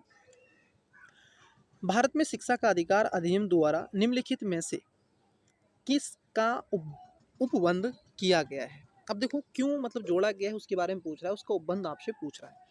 अब इसमें कुछ स्टेटमेंट दे के रखे हैं। पहला स्टेटमेंट क्या कह रहा है, बच्चों का आसपास के विद्यालय में प्राथमिक शिक्षा पूरी होने तक निःशुल्क और अनिवार्य शिक्षा का अधिकार होगा। ये बात एकदम सही बात कही गई है कि भाई ये अधिकार उनका है, इसमें कोई दोहराग्रह नहीं है, ठीक है। एक सेकेंड रुकिएगा, हाँ, इसमें कोई दोहराग्रह आपका नहीं है, ये बात एकदम क्या है 100% सत्य है। दूसरा स्टेटमेंट क्या है, पहला स्टेटमेंट तो ठीक है, दूसरा स्टेटमेंट है शिक्षकों के 10 वार्षिक जनगणना राज्य विधानमंडलों जैसे कि स्थानीय प्राधिकरण और संसद के निर्वाचनों तथा आपदा राहत के अतिरिक्त आप देखोगे आपदा राहत के अतिरिक्त गैर शिक्षण कार्यों के लिए नियोजन पर प्रतिबंधित है। तीसरा है आपका अल्पसंख्यकों का शिक्षा संस्थानों की स्थापना तथा प्रशासन का अधिकार। बिल्कुल ये भी बात ठीक है कि सर उनको ये अधिकार दिया जाएगा। ठीक है, किसी भी नागरिक को राज्य द्वारा पोषित अथवा राज्य निधियों में सहायता प्राप्त किसी भी शिक्षण संस्थान में केवल, समझना, केवल धर्म, प्रजाति, जाति, भाषा अथवा इनमें से किसी भी एक के आधार पर प्रवेश से वंचित नहीं कराया जाएगा। ठीक है, ये आपसे क्या है पूछ रहे हैं और नीचे कह रहे हैं सही उत्तर का चयन कीजिए कि सर आपको सही उत्तर बताना है। ठीक है, तो देखो जो आपका चौथा स्टेटमेंट है ये गलत है, दूसरा स्टेटमेंट, तीसरा गलत है, चौथा गलत है, ये गलत, ये गलत, तीसरा गलत है, ये तो राइट आंसर क्या हो जाएगा, ऑप्शन नंबर डी इसका करेक्ट आंसर हो जाएगा। एक और दो बातें इसमें क्या हो जाती हैं, ठीक है। CFEF 2015 में क्वेश्चन पूछा गया था। अब ऐसे ही क्वेश्चन आइए नेक्स्ट देखते हैं। देखिए क्या है सर नेक्स्ट क्वेश्चन, ये सागर जो सर हैं उन्होंने थोड़ा सा यहाँ पर PDF में मिस्टेक कर दी है जो कि मुझे थोड़ी प्रॉब्लम हो रही है, बट आइए कोई नहीं, आप जब क्लास को देखें तो इसको वीडियो को थोड़ा जूम कर लें ऐसे, ठीक है, तो आपको और ज़्यादा अच्छा दिखेगा।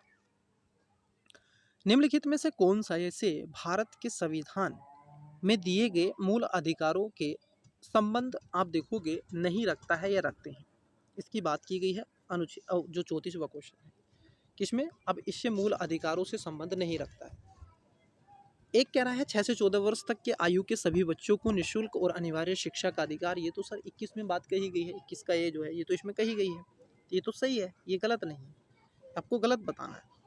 मानव के दुर्व्यापार और बाल श्रम पर प्रतिषेध की बात करता है, तो ये भी बात ठीक है, मूल अधिकार में इसकी चर्चा की गई है, इसमें भी कोई दोहराग्रह नहीं है।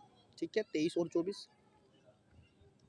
लोक स्वास्थ्य की अभिवृद्धि और मादक पेय पदार्थों का निषेध, यहाँ आप देखोगे ये DPSP में बात की गई है, कहाँ पर DPSP में बात की गई है, और आर्टिकल जब आप 47 पढ़ते हैं इसके बारे में चर्चा की गई है, मादक पेय पदार्थों का निषेध किया जाएगा।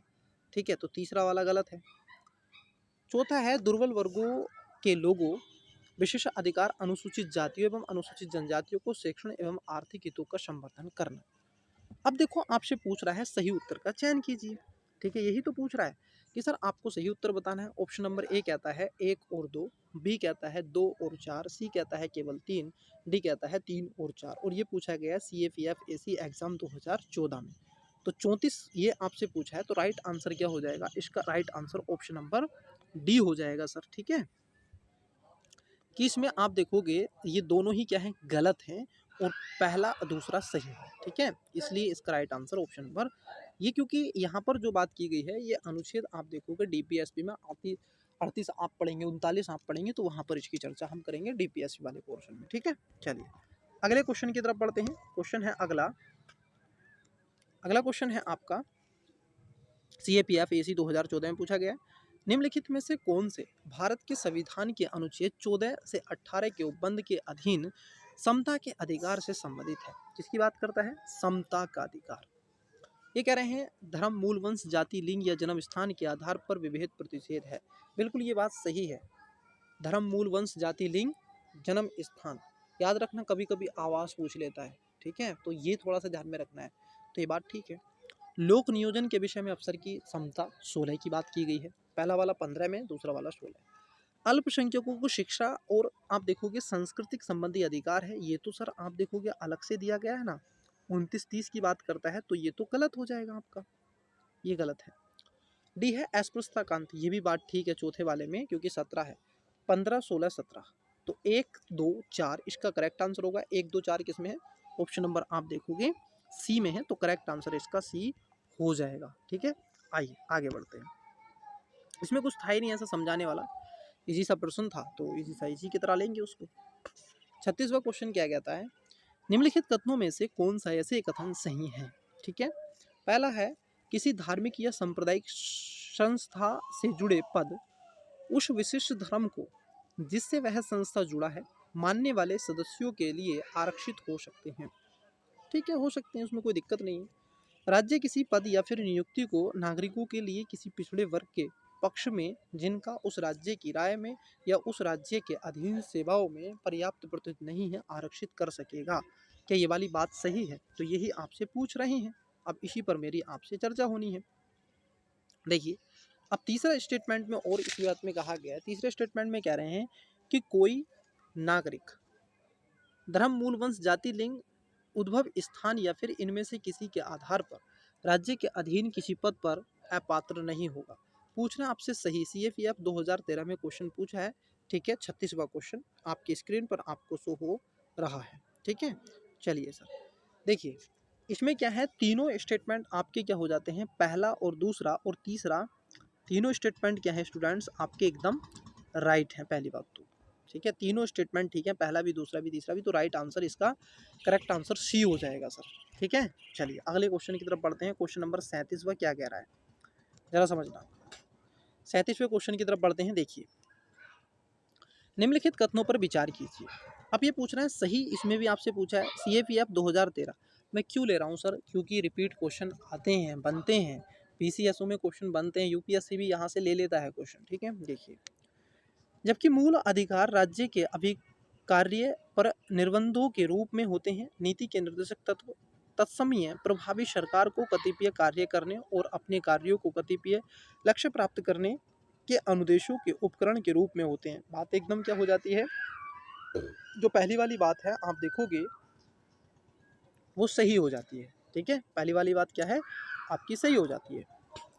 दूसरा है, तथापि नीति के निर्देशक तत्वों को विधानों द्वारा क्रियान्वित किए जाने की आवश्यकता होती है, और जब तक कि वे निदेशक तत्व के अधिकथित नीति को क्रियान्वित करने वाली कोई विधि उपलब्ध न हो, न तो राज्य और न ही कोई व्यक्ति, समझना यहाँ पर एक शब्द बोला गया है, न तो राज्य और न ही कोई व्यक्ति किसी विद्यमान विधि अथवा विधि अधिकारों का कोई निर्देश ग्रहण करने के नाम पर अतिक्रमण कर सकता है। कि ऐसा हो सकता है कि सर वो अतिक्रमण करे या नहीं करे, ऐसा हो सकता है, बिल्कुल हो सकता है, इसमें कोई दुराग्रह नहीं है। अगले क्वेश्चन की अगर हम बात कर ले, अगला क्वेश्चन है, नीति के निर्देशक तत्व न्यायालयों में परिवर्तनीय हैं और व्यक्ति के पक्ष में न्याय आप देखोगे अधिकारों का सृजन करते हैं। नहीं, ऐसा नहीं है कि न्यायालय में आप परिवर्तन नहीं है। अनुच्छेद आप देखोगे 37 में इस बात की चर्चा की गई है। जब आर्टिकल आप 37 पढ़ते हैं तो वहाँ पर नीति के निर्देशक तत्वों की बात की गई है कि आप इनको सुप्रीम कोर्ट में नहीं ले जा सकते, इसको न्यायालय में चुनौती नहीं दे सकते हैं, इसकी बात यहाँ पर क्या है की गई है। ठीक है, तो इसको क्या है आप समझ सकते हैं। चलिए, तो इसका राइट आंसर क्या हो जाएगा, right answer option number C हो जाएगा। अगले क्वेश्चन की तरफ बढ़ते हैं। अगला क्वेश्चन क्या है, हाँ जी, अगला क्वेश्चन है, क्वेश्चन नंबर आप देखोगे 38 है। ये जो सागर सर थे उन्होंने PDF की देखरेख उनके उसमें बनी है। थोड़ा सा मुझे इसमें थोड़ा सा मुझे हो रहा है, कन्फ्यूजनेस थोड़ी सी हो रही है, बट मैनेज कर रहा हूँ, कोई इसमें दिक्कत नहीं है। चलिए, 38वां क्वेश्चन क्या कह रहा है, जरा देखिएगा। भारतीय संविधान के भाग 3 में प्रतिष्ठापित मूल अधिकार अंतर्निष्ठ हैं और उन्हें किसी संवैधानिक और कानूनी उपबंधों से समाप्त नहीं किया जा सकता। इसे किन के बाद में स्पष्ट किया गया है? मतलब आपसे पूछ रहे हैं कि इसको समाप्त नहीं किया जा सकता है, संवैधानिक अधिकारों को, फंडामेंटल राइट्स को।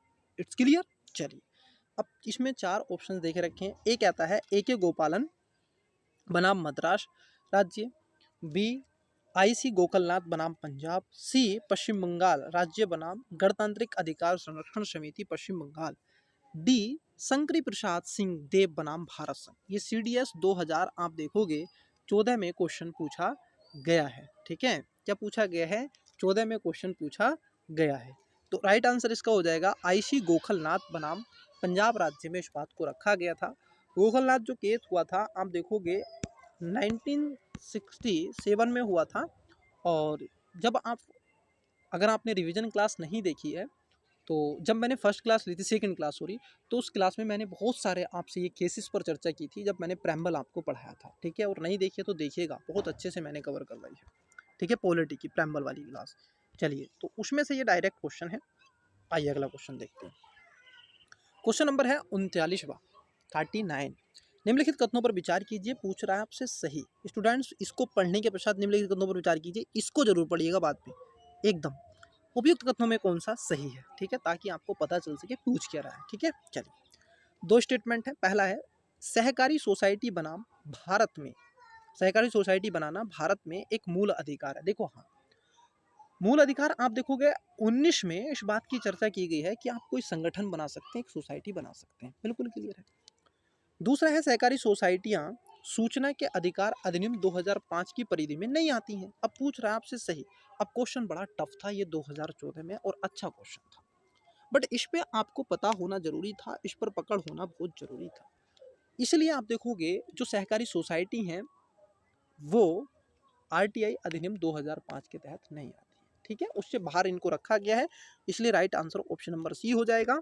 और यदि आप देखें संविधान का आर्टिकल अगर आप पढ़ते हैं 43 और 43 का आप पढ़ते हैं बी, जो 2011 में इसको लाया गया, तो सहकारी सोसाइटी की बात की गई, ठीक है।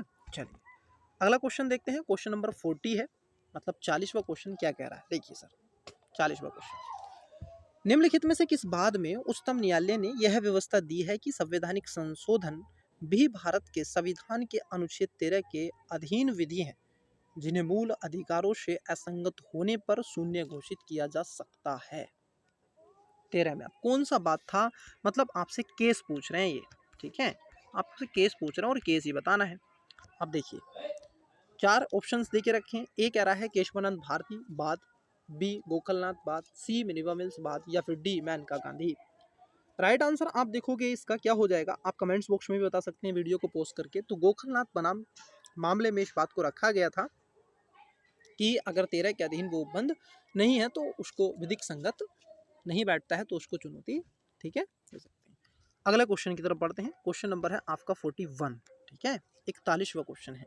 चलिए सर 41वां क्वेश्चन क्या कह रहा है, जब सेना विधि प्रवृत्त की जाती है तब संसद निम्नलिखित विषयों में से किस एक के बारे में विधि नहीं बना सकती। अब जरा समझना, सेना विधि प्रवृत्त की जाती है तो संसद किस में से कौन सी विधि नहीं बना सकती। क्यों पूछ रहा है सेना से रिलेटेड, क्योंकि ये सीडीएस में पूछा है। सीडीएस की परीक्षा 2000 आप देखोगे 15 में पूछा गया। पहले सीडीएस अधिकारी कौन है, बिपिन रावत, दीपक रावत थे, बिपिन रावत थे, बिपिन रावत थे, जिनकी जो शहीद हुए थे, और जो एरोप्लेन था उनका, जो हेलीकॉप्टर था सेना का, वो क्रैश हो गया था, लैंडिंग क्रैश हो गई थी, तो उनकी डेथ हो गई थी, ठीक है। तो चलिए यहाँ पर भावुक नहीं, थोड़े से हो जाते हैं। खैर अगला क्वेश्चन देखते हैं। 41वें क्वेश्चन के स्टेटमेंट पढ़ लेते हैं। आपको कुछ यहाँ पर जानवरों की वर्ड्स की आवाज़ आ रही होगी जो कि कहीं कहीं आपको सुनने के लिए मिलती है और बड़ी सुरीली आवाज़ होती है। चलिए खैर, ये कहता है कि किसी व्यक्ति कि या किसी ऐसे कार्य के आप देखोगे संबंध में क्षतिपूर्ति करना जिनसे किसी ऐसे क्षेत्र में जहां सेना विधि प्रवृत्त थी व्यवस्था को बनाए रखने के संबंध में कोई कार्य किया गया है। बी कहता है कि संसद विधि द्वारा किसी ऐसे दंडादेश को विधि मान्य कर सकती है जो उस समय पारित किया गया था जब उस क्षेत्र में सेना विधि प्रवृत्त थी। सी कहता है कि संसद की विधि ऐसे समर्पण को विधि मान्य कर सकती है जो उस समय अधिष्ठ किया गया था जब उस क्षेत्र में सेना की विधि प्रवृत्त थी। डी कहता है कि सेना विधि के अधीन किए गए किसी कार्य को संसद विधि द्वारा विधि मान्य कर सकती है।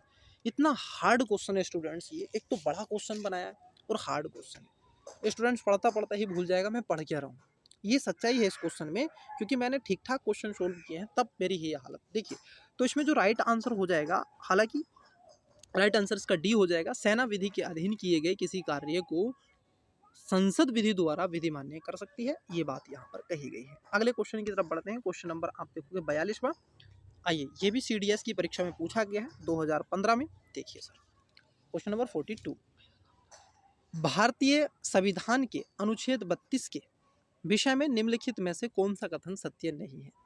अब इस क्वेश्चन को लेकर के कई ऐसे मुद्दे छिड़ जाते हैं, जो अभी पिछला वाला 41 क्वेश्चन था उस पर सागर सर की और मेरी डिबेट भी हो गई थी एक बार इसको लेकर के क्वेश्चन को, ठीक है, क्योंकि वो कह रहे थे ये सही होगा ये सही होगा, बट मैंने जब इसको डेप्थ में एनालिसिस किया स्टूडेंट्स, तो मैंने कहा नहीं आप गलत बोल रहे हैं और वो गलत ही बोल रहे थे। फिर मैंने इसका गूगल किया, वहाँ से आंसर की इसकी पूर्ण रूप से देखी, और जब मैंने पूरा डिस्कस किया उनको बताया कि देखिए केस क्या है, तो जब उनको समझ में आया, उनका थोड़ा डाउट था उसमें, तो वो भी उनका क्लियर हो गया था। चलिए, तो क्वेश्चन नंबर 42 देख लेते हैं क्या कह रहा है। आइए, 32 के बारे में पूछ रहे हैं। भारत के संविधान के अनुच्छेद 32 के विषय में निम्नलिखित में से कौन सा कथन सत्य नहीं है। ए कह रहा है वह विधि, वह उच्चतम न्यायालय और उच्च न्यायालयों के मूल अधिकारों के विवर्त में रिट जारी करने की शक्ति देता है। 32 तो सर देखो, पहली बात तो अगर हम देखें, ये सुप्रीम कोर्ट को देता है, मतलब उच्चतम न्यायालय को, ना कि उच्च न्यायालय को। तो पहली वाली बात क्या हो जाती है, गलत है। ठीक है, अब गलत ही बताया था, गलत ही। लेकिन कभी कभी क्या होता है, गलतों में गलत पूछ लेता है, ज्यादा गलत कौन सा है। यह भारतीय संविधान के भाग 3 में सम्मिलित किया गया है और इसलिए स्वयं एक मूल अधिकार है। सही बात है। डॉक्टर अंबेडकर ने इसे भारतीय संविधान की आत्मा और हृदय कहा, ये भी बात ठीक है। डी, जहां किसी मूल अधिकार का उल्लंघन नहीं हुआ है वहां व्यवस्थित व्यक्ति को संविधान के अनुच्छेद 32 के अधीन परिवारवाद करने का अधिकार नहीं है। बिल्कुल सही बात है। इसमें करेक्ट पूछा आपसे, गलत कौन सा है, ठीक है, तो वो है आपका ए, इसका करेक्ट आंसर हो जाएगा। अगले क्वेश्चन की तरफ बढ़ते हैं। क्वेश्चन नंबर 43 क्या कहता है, आइए देखिए 43 में, which of the following is not correct. ठीक है, आपसे गलत पूछा है। अब 4 स्टेटमेंट देके रखें। ऑप्शन नंबर ए, केंद्र सरकार को यह शक्ति है कि वह किसी राज्य में किसी सेवा को समुदाय के लिए अति आवश्यक महत्व की सेवा विनिर्दिष्ट करते हुए अधिसूचना जारी करे। बी, ऐसी अधिसूचना 6 माह तक विधि मान्य रहती है। सी, जब ऐसी अधिसूचना प्रवृत्त रहती है तब सेना अधिनियम 1950, वायुसेना अधिनियम 1950 या नौसेना अधिनियम 1957 के अधीन सभी व्यक्तियों का यह कर्तव्य हो जाता है कि वे वरिष्ठ अधिकारी द्वारा दिए गए प्रत्येक समादेश का पालन करें। डी, सशस्त्र बल आपात कर्तव्य अधिनियम 1947 के उपबंध सशस्त्र बलों को आपात में सौंपी गई अति आवश्यक सेवाओं के संबंधों में लागू होते हैं। अब आपसे इस बात को पूछा गया 43, आप देखोगे राइट आंसर है ऑप्शन नंबर बी। आप देखोगे इसमें सही नहीं है कि 6 माह तक नहीं होता है सर, ऐसा नहीं है। जब वो शक्ति बनाती है या फिर वो काम करती है, ऐसी अधिसूचना 6 माह तक अधिविधि मान्य होती है, ऐसा नहीं है। ठीक है, तो इसका करेक्ट आंसर हो जाएगा, तब तक उसका शासन रहता है, जब तक उस पर कोई ऐसा डिस्प्यूट नहीं होता, तब तक के लिए इसको रखा गया। इसलिए राइट आंसर इसका ऑप्शन नंबर बी हो जाएगा। अगले क्वेश्चन की तरफ बढ़ते हैं। क्वेश्चन नंबर 44 देखिए, निम्नलिखित कथनों में से कौन सा कथन सही है। क्या पूछ रहे हैं, सही। 4 ऑप्शन देके रखें। ए कहता है राष्ट्रपति सेना न्यायालय द्वारा दंडाधीश व्यक्ति को समाधान नहीं कर सकता, कर सकता है, गलत कर दिया। सशस्त्र रक्षा बलों का सर्वोच्च समादेश राष्ट्रपति में निहित होता है, किंतु उसका प्रयोग विधि द्वारा विनियमित किया जाता है। क्या ये बात आपकी सही है कि सर ऐसा है? बिल्कुल सही बात है, ये बात आपकी सही है।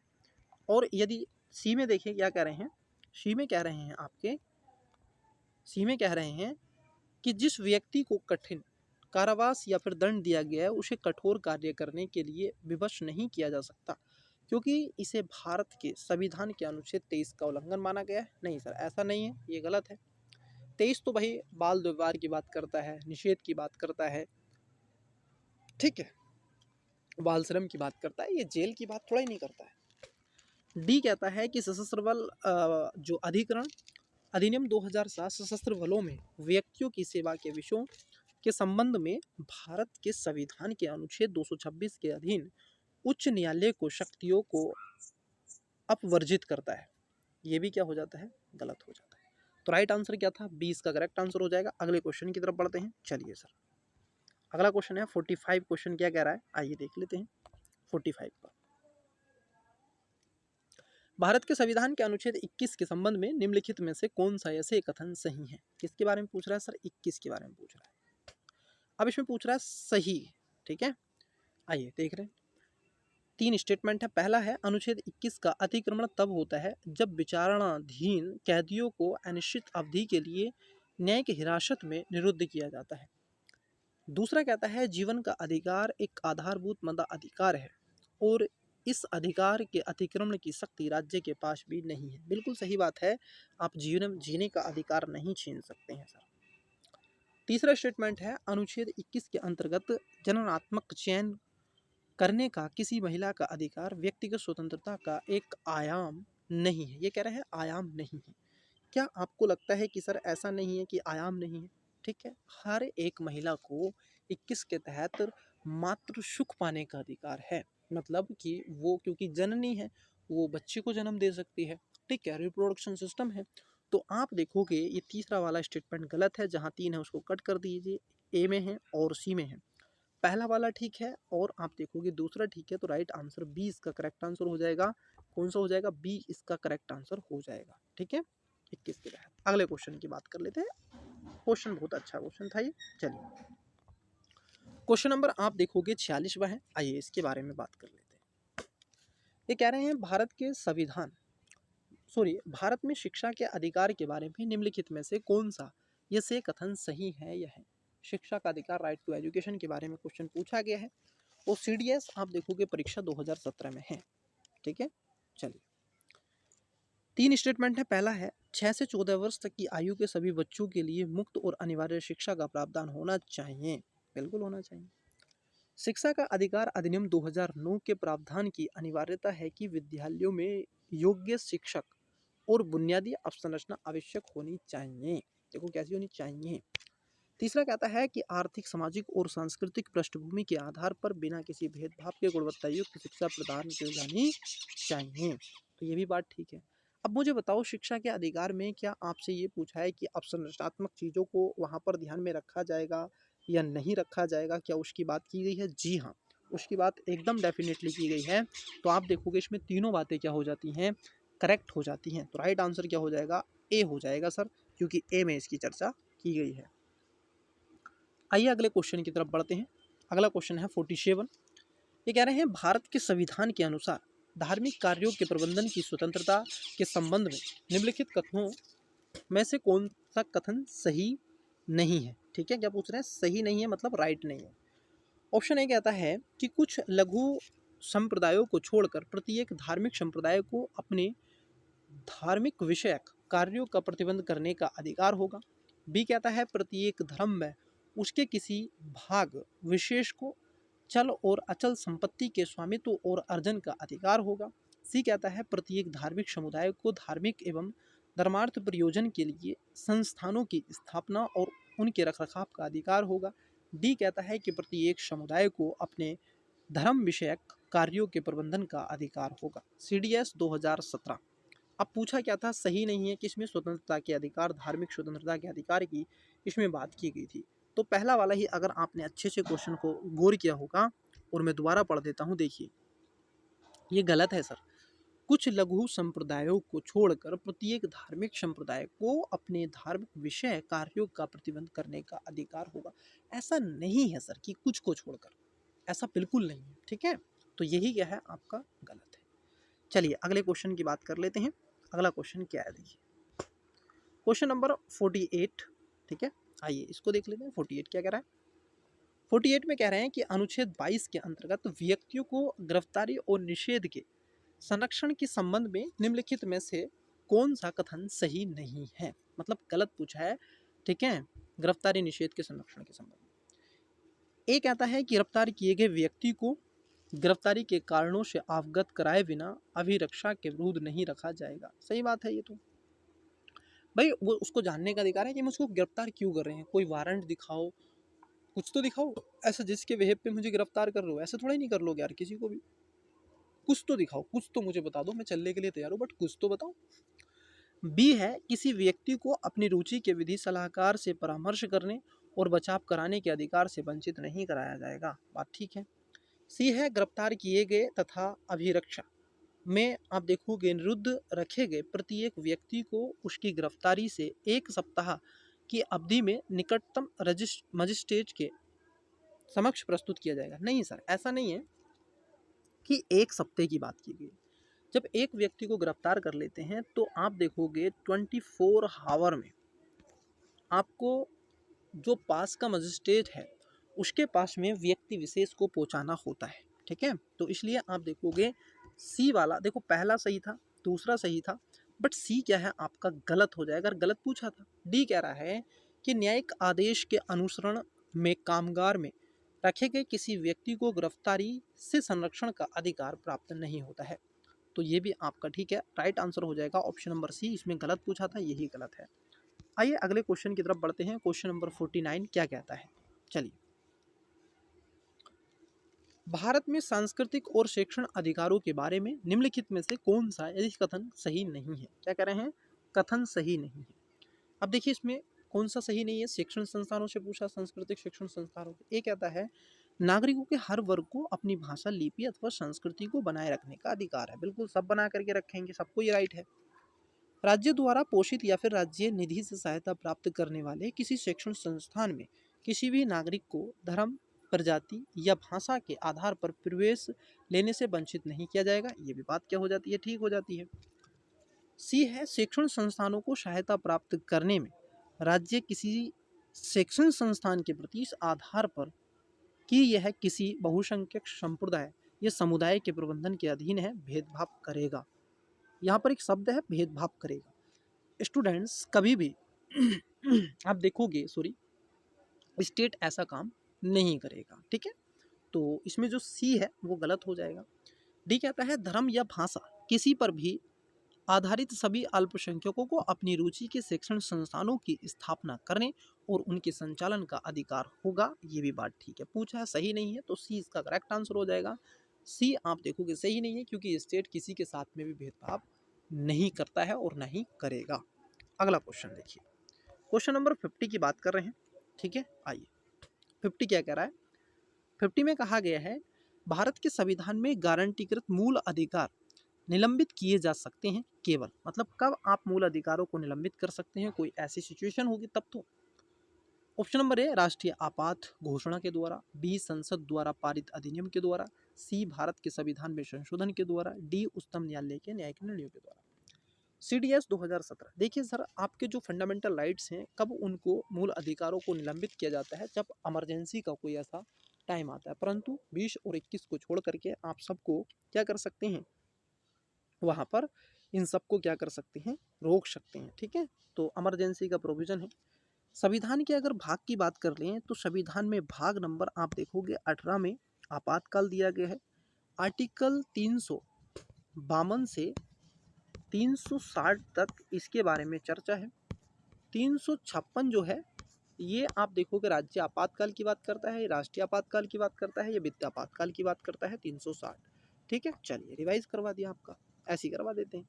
51वें क्वेश्चन की तरफ बढ़ते हैं। भारत के संविधान के अनुच्छेद 21 के अंतर्गत है या है? अब देखिए क्या है 21 में, पूछ रहा है 3 स्टेटमेंट देके रखे हैं और पूछ रहा है आपसे सही। पहला है विपरीत लिंगियों ट्रांसजेंडर के अधिकार। दूसरा है क्रेनियोपेगस जुड़वाओं के, मतलब जुड़वा जो बच्चे होते हैं क्रेनियोपेगस कहते हैं, उनके अधिकार। तीसरा है बच्चों को जन्म देने का मत दिन माना महिलाओं का अधिकार। बिल्कुल, CDS 2017 में क्वेश्चन पूछा गया और इसमें पूछ रहा है केवल एक ठीक है, बी 1 और 2 ठीक है, सी 2 और 3 ठीक है, डी 1 2 और 3 ठीक है। राइट आंसर क्या हो जाएगा? डी। इसमें तीनों बातें ठीक हैं और ये 21 में आप देखोगे इन सबको रखता है, तो right answer option number D हो जाएगा। तीनों बातें इसके अंतर्गत ठीक है। अगला क्वेश्चन है 52। अवैध रूप से निरुद्ध, मतलब आप देखोगे हवालती, मतलब जैसे हवालात में होते हैं उसकी बात कर रहा है। हवालती पाए गए किसी व्यक्ति की रिहाई निश्चित करने के लिए जारी की गई रिट आदेश है। अब कौन सी रिट के तहत वो आता है, इस पे आपसे पूछता है। अगर आपको रिहा करना है, इस चीज को लेकर के लाने का जो प्रोविजन है वो किस में है? ऑप्शन नंबर ए परमादेश, बी बंदी प्रत्यक्षीकरण, सी उत्प्रेक्षण, या फिर डी प्रतिषेध अधिकार प्रक्षा हो रहता है। ठीक है, तो राइट आंसर हो जाएगा ऑप्शन नंबर ए।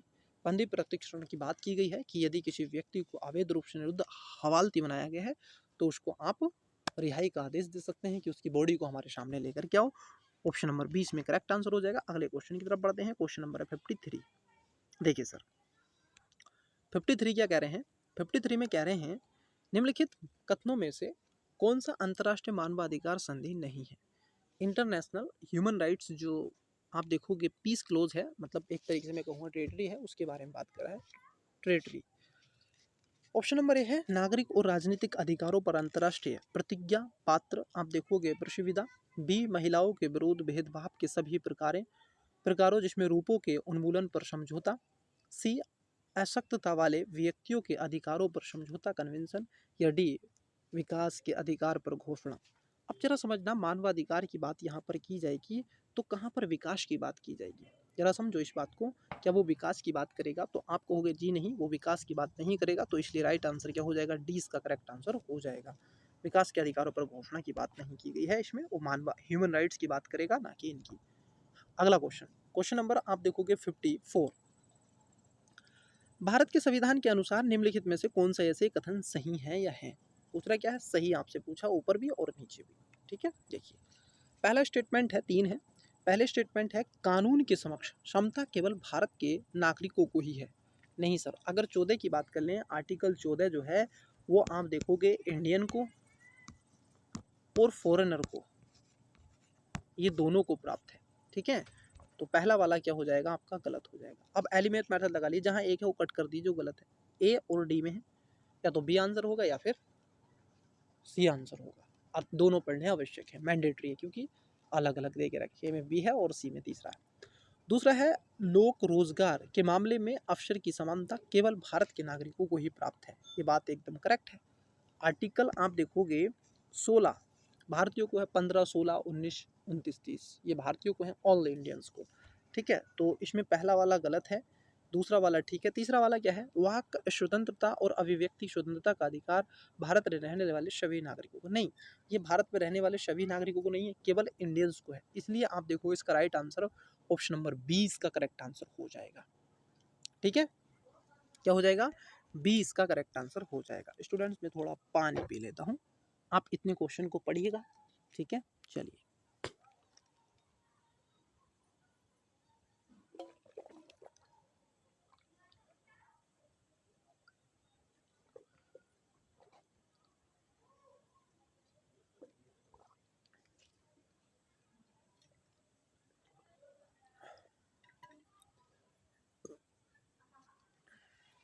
आइए क्वेश्चन नंबर 55 देखिए क्या कह रहा है।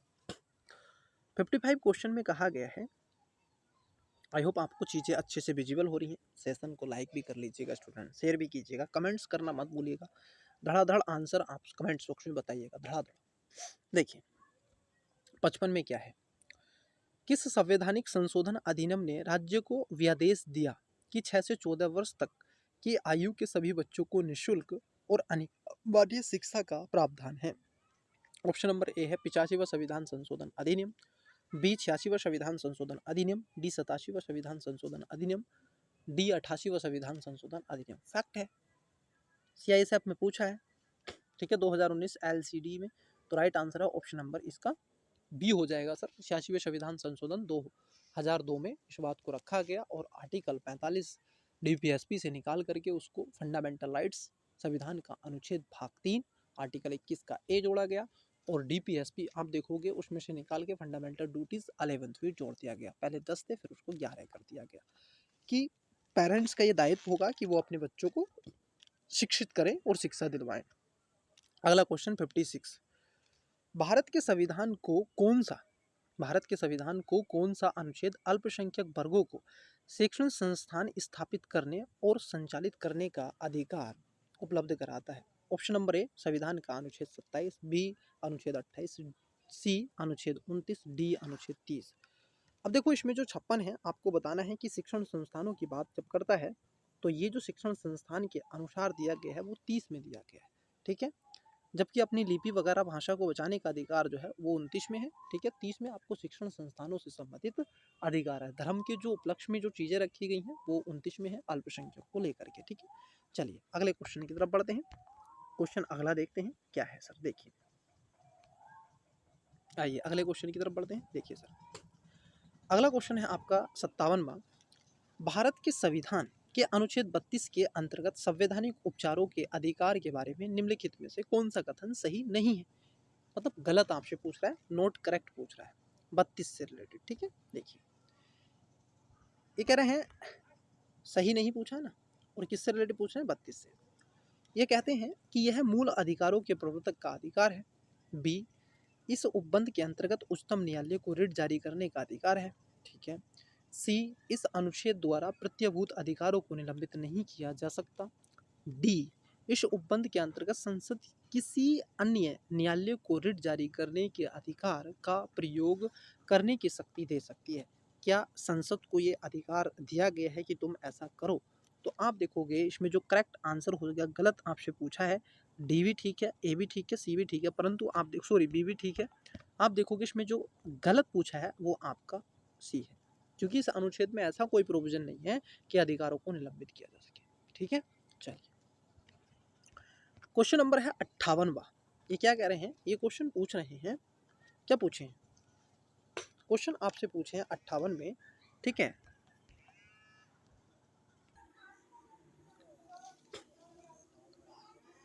चलिए देखिए क्वेश्चन नंबर था आपका जो 58 था, उस पर हम बात कर रहे थे।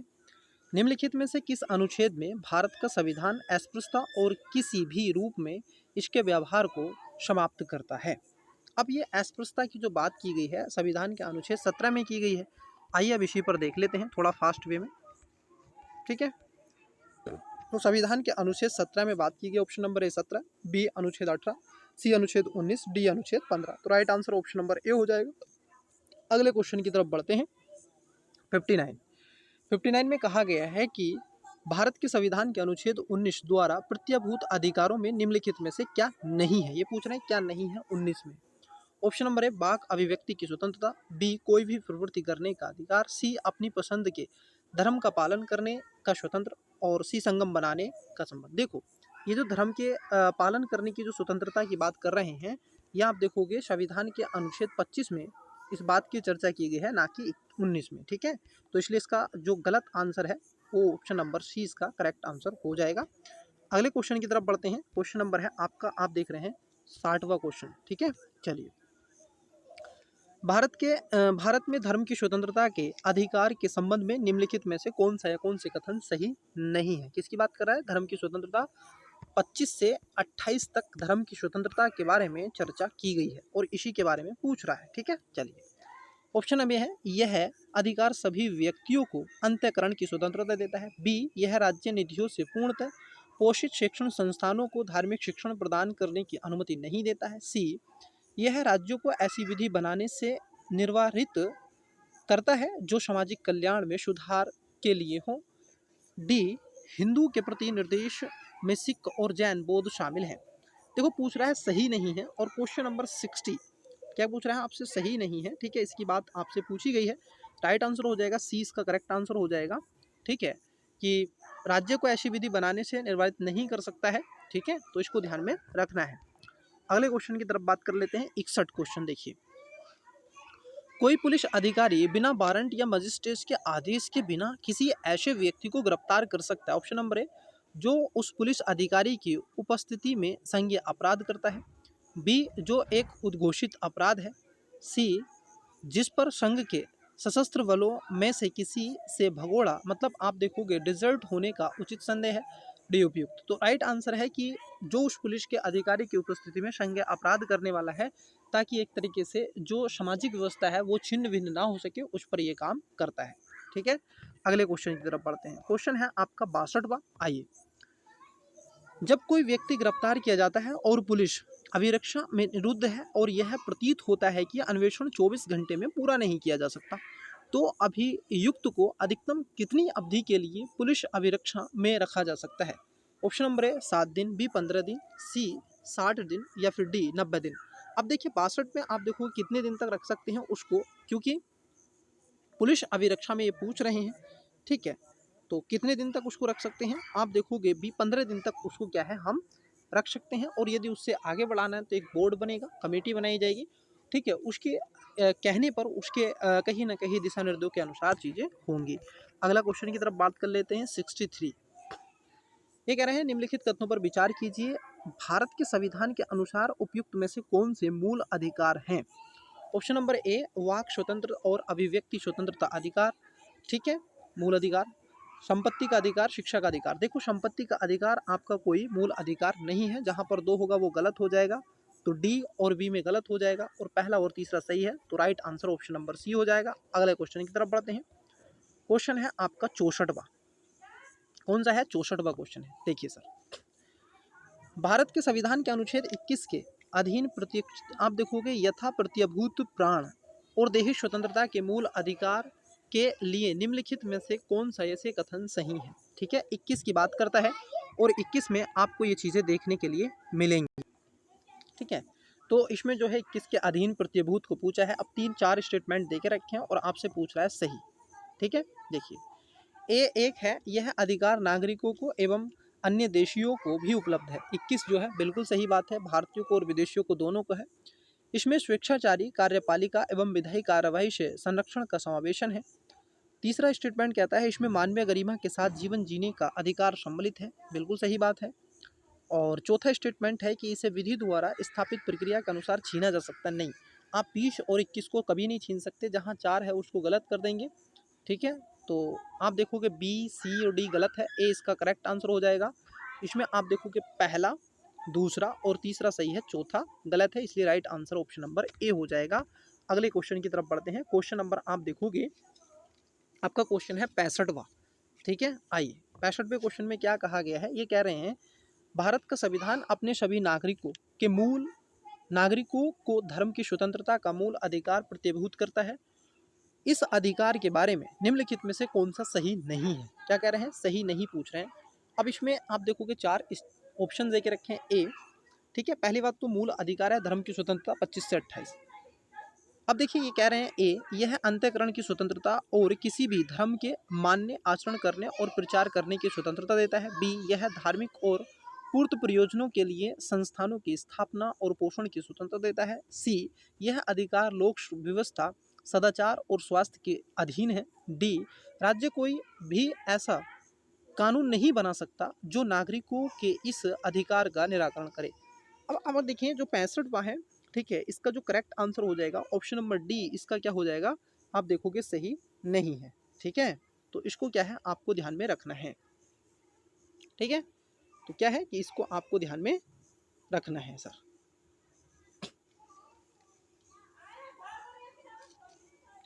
ठीक है, अगले क्वेश्चन की तरफ बात कर लेते हैं।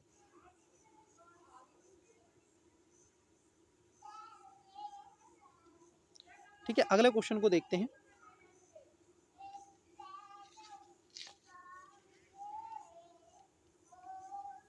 ठीक है, देखिए अगला क्वेश्चन क्या है सर, उसको देखते हैं। अगले क्वेश्चन की बात कर, देखिए क्वेश्चन जो है आपका, आप देख रहे हैं, यह है क्वेश्चन नंबर 66वां। ठीक है, क्या क्वेश्चन है, 66वां क्वेश्चन है। और ये कह रहे हैं अनुसूचित जातियों और अनुसूचित जनजातियों अत्याचार निवारण अधिनियम 1989 को निम्नलिखित में से कौन से मूल अधिकारों को प्रभावी करने वाले के रूप में देखा जा सकता है। ऑप्शन, अब देखो इसमें 4 स्टेटमेंट है और पूछ रहा है सही। ठीक है, पहला है विधि के समक्ष क्षमता, विभेद के विरुद्ध अधिकार, अस्पृश्यता का अंत, धर्म की आप देखो स्वतंत्रता का अधिकार। इसमें 1, 2 और 3 की बात की गई है। राइट आंसर ऑप्शन नंबर इसका ए हो जाएगा। धर्म की स्वतंत्रता का अधिकार ये इसके अंतर्गत नहीं रखा गया है। आइए अगले क्वेश्चन की तरफ बढ़ते हैं। अगला क्वेश्चन है आपका 67वां क्वेश्चन, 67 क्वेश्चन क्या कह रहा है। ये कह रहा है भारत के संविधान के अधीन निम्नलिखित में से कौन सा ऐसे मूल अधिकार नहीं है। ठीक है, संविधान के मूल अधिकार नहीं है। पहला है शिक्षा पाने का अधिकार, ये तो भाई है। काम पाने का अधिकार, काम पाने का अधिकार कोई नहीं है। संगम बनाने का अधिकार भी है। कोई प्रवृत्ति करने का अधिकार ये भी है। तो कौन सा नहीं है ये पूछा है, तो केवल आप देखोगे दूसरा, मतलब सी इसका करेक्ट आंसर हो जाएगा। अगले क्वेश्चन की तरफ बढ़ते हैं। अगला क्वेश्चन है आपका पंथ निरपेक्ष शब्द भारत के संविधान में किस संशोधन अधिनियम के द्वारा अंत स्थापित किया गया है। ऑप्शन नंबर ए 44वें संविधान संशोधन अधिनियम, बी 52वें संविधान संशोधन अधिनियम, सी 42वें संविधान संशोधन अधिनियम, डी 34वें संविधान संशोधन अधिनियम। एनडीए एनए एग्जाम 2015, तो ऑप्शन नंबर सी इसका करेक्ट आंसर हो जाएगा, क्योंकि 42वें संविधान संशोधन अधिनियम 1900 आप देखोगे 76 के माध्यम से इसको जोड़ा गया और इसमें 3 शब्द थे। एक तो आपका था सोवरनी, और सोवरनी को रखा गया था, सेकुलर और इंटेग्रिटी, ये 3 वर्ड थे। ठीक है, अब अंतिम क्वेश्चन की बात कर लेते हैं, जो इस क्लास का लास्ट क्वेश्चन है फंडामेंटल राइट्स का। भारत के संविधान के तहत निम्नलिखित में से कौन सा एक मौलिक मूल अधिकार नहीं है। ठीक है, मौलिक मूल अधिकार नहीं है, इसकी बात हम कर रहे हैं। ऑप्शन नंबर ए समता का अधिकार, बी स्वतंत्रता का अधिकार, सी नागरिकता का अधिकार, डी शोषण के विरुद्ध अधिकार। तो आप देख रहे हैं कौन सा मूल अधिकार नहीं है ये पूछ रहे हैं, तो ऑप्शन नंबर सी इसका करेक्ट आंसर हो जाएगा। नागरिकता का अधिकार जो है ये कोई अधिकार नहीं है। जबकि नागरिकता के बारे में चर्चा आप देखोगे संविधान के भाग नंबर 2 में की गई है, जिसको हमने कहाँ से लिया है, इंग्लैंड के संविधान से लिया है। दूसरी बात आप देखोगे ये अनुच्छेद 5 से 11 तक इसके बारे में चर्चा की गई है। ठीक है, तो स्टूडेंट्स इस क्लासेस में इतना ही रहने देते हैं। जो आपकी अगली क्लास होगी नेक्स्ट क्लास की अगर हम बात कर लें, अगर हम नेक्स्ट क्लास की बात कर लें तो नेक्स्ट जो क्लास होगी ये थोड़ा सा मेंस के क्वेश्चन है, मैं आपको दिखा दे रहा हूँ। ठीक है, ये जो भी स्टूडेंट्स देख रहे हैं इस क्लास को पोस्ट करके क्या करेंगे, आप मेंस के क्वेश्चन लिख लेंगे और उनको कर लेंगे। ठीक है, अपने लेवल पर आप इसको कर लीजिएगा, बाकी का मैं करवा दूंगा। Thank you. ठीक है, मैं अगर आपको बता दूं, आपने यहाँ तक वीडियो को देखा, सेशन को लाइक किया, थैंक्स यू। ठीक है, तो स्टूडेंट्स थैंक यू। और उसके साथ साथ आप वीडियो को लाइक करें, कमेंट्स बॉक्स में आवश्यक रूप से बताएं वीडियो कैसा लगा। उसके साथ साथ जो आपकी डीपीएसपी की क्लास है, डीपीएसपी और फंडामेंटल जो ड्यूटीज़ वाली है, एक क्लास और मैं बना दूंगा। ठीक है, तो उसको भी आप देख लीजिएगा। ठीक है, तो मिलते हैं अगली क्लासेस में, तब तक के लिए धन्यवाद। मन लगा के पढ़ते रहिएगा। ठीक है, बेस्ट ऑफ लक, बाय।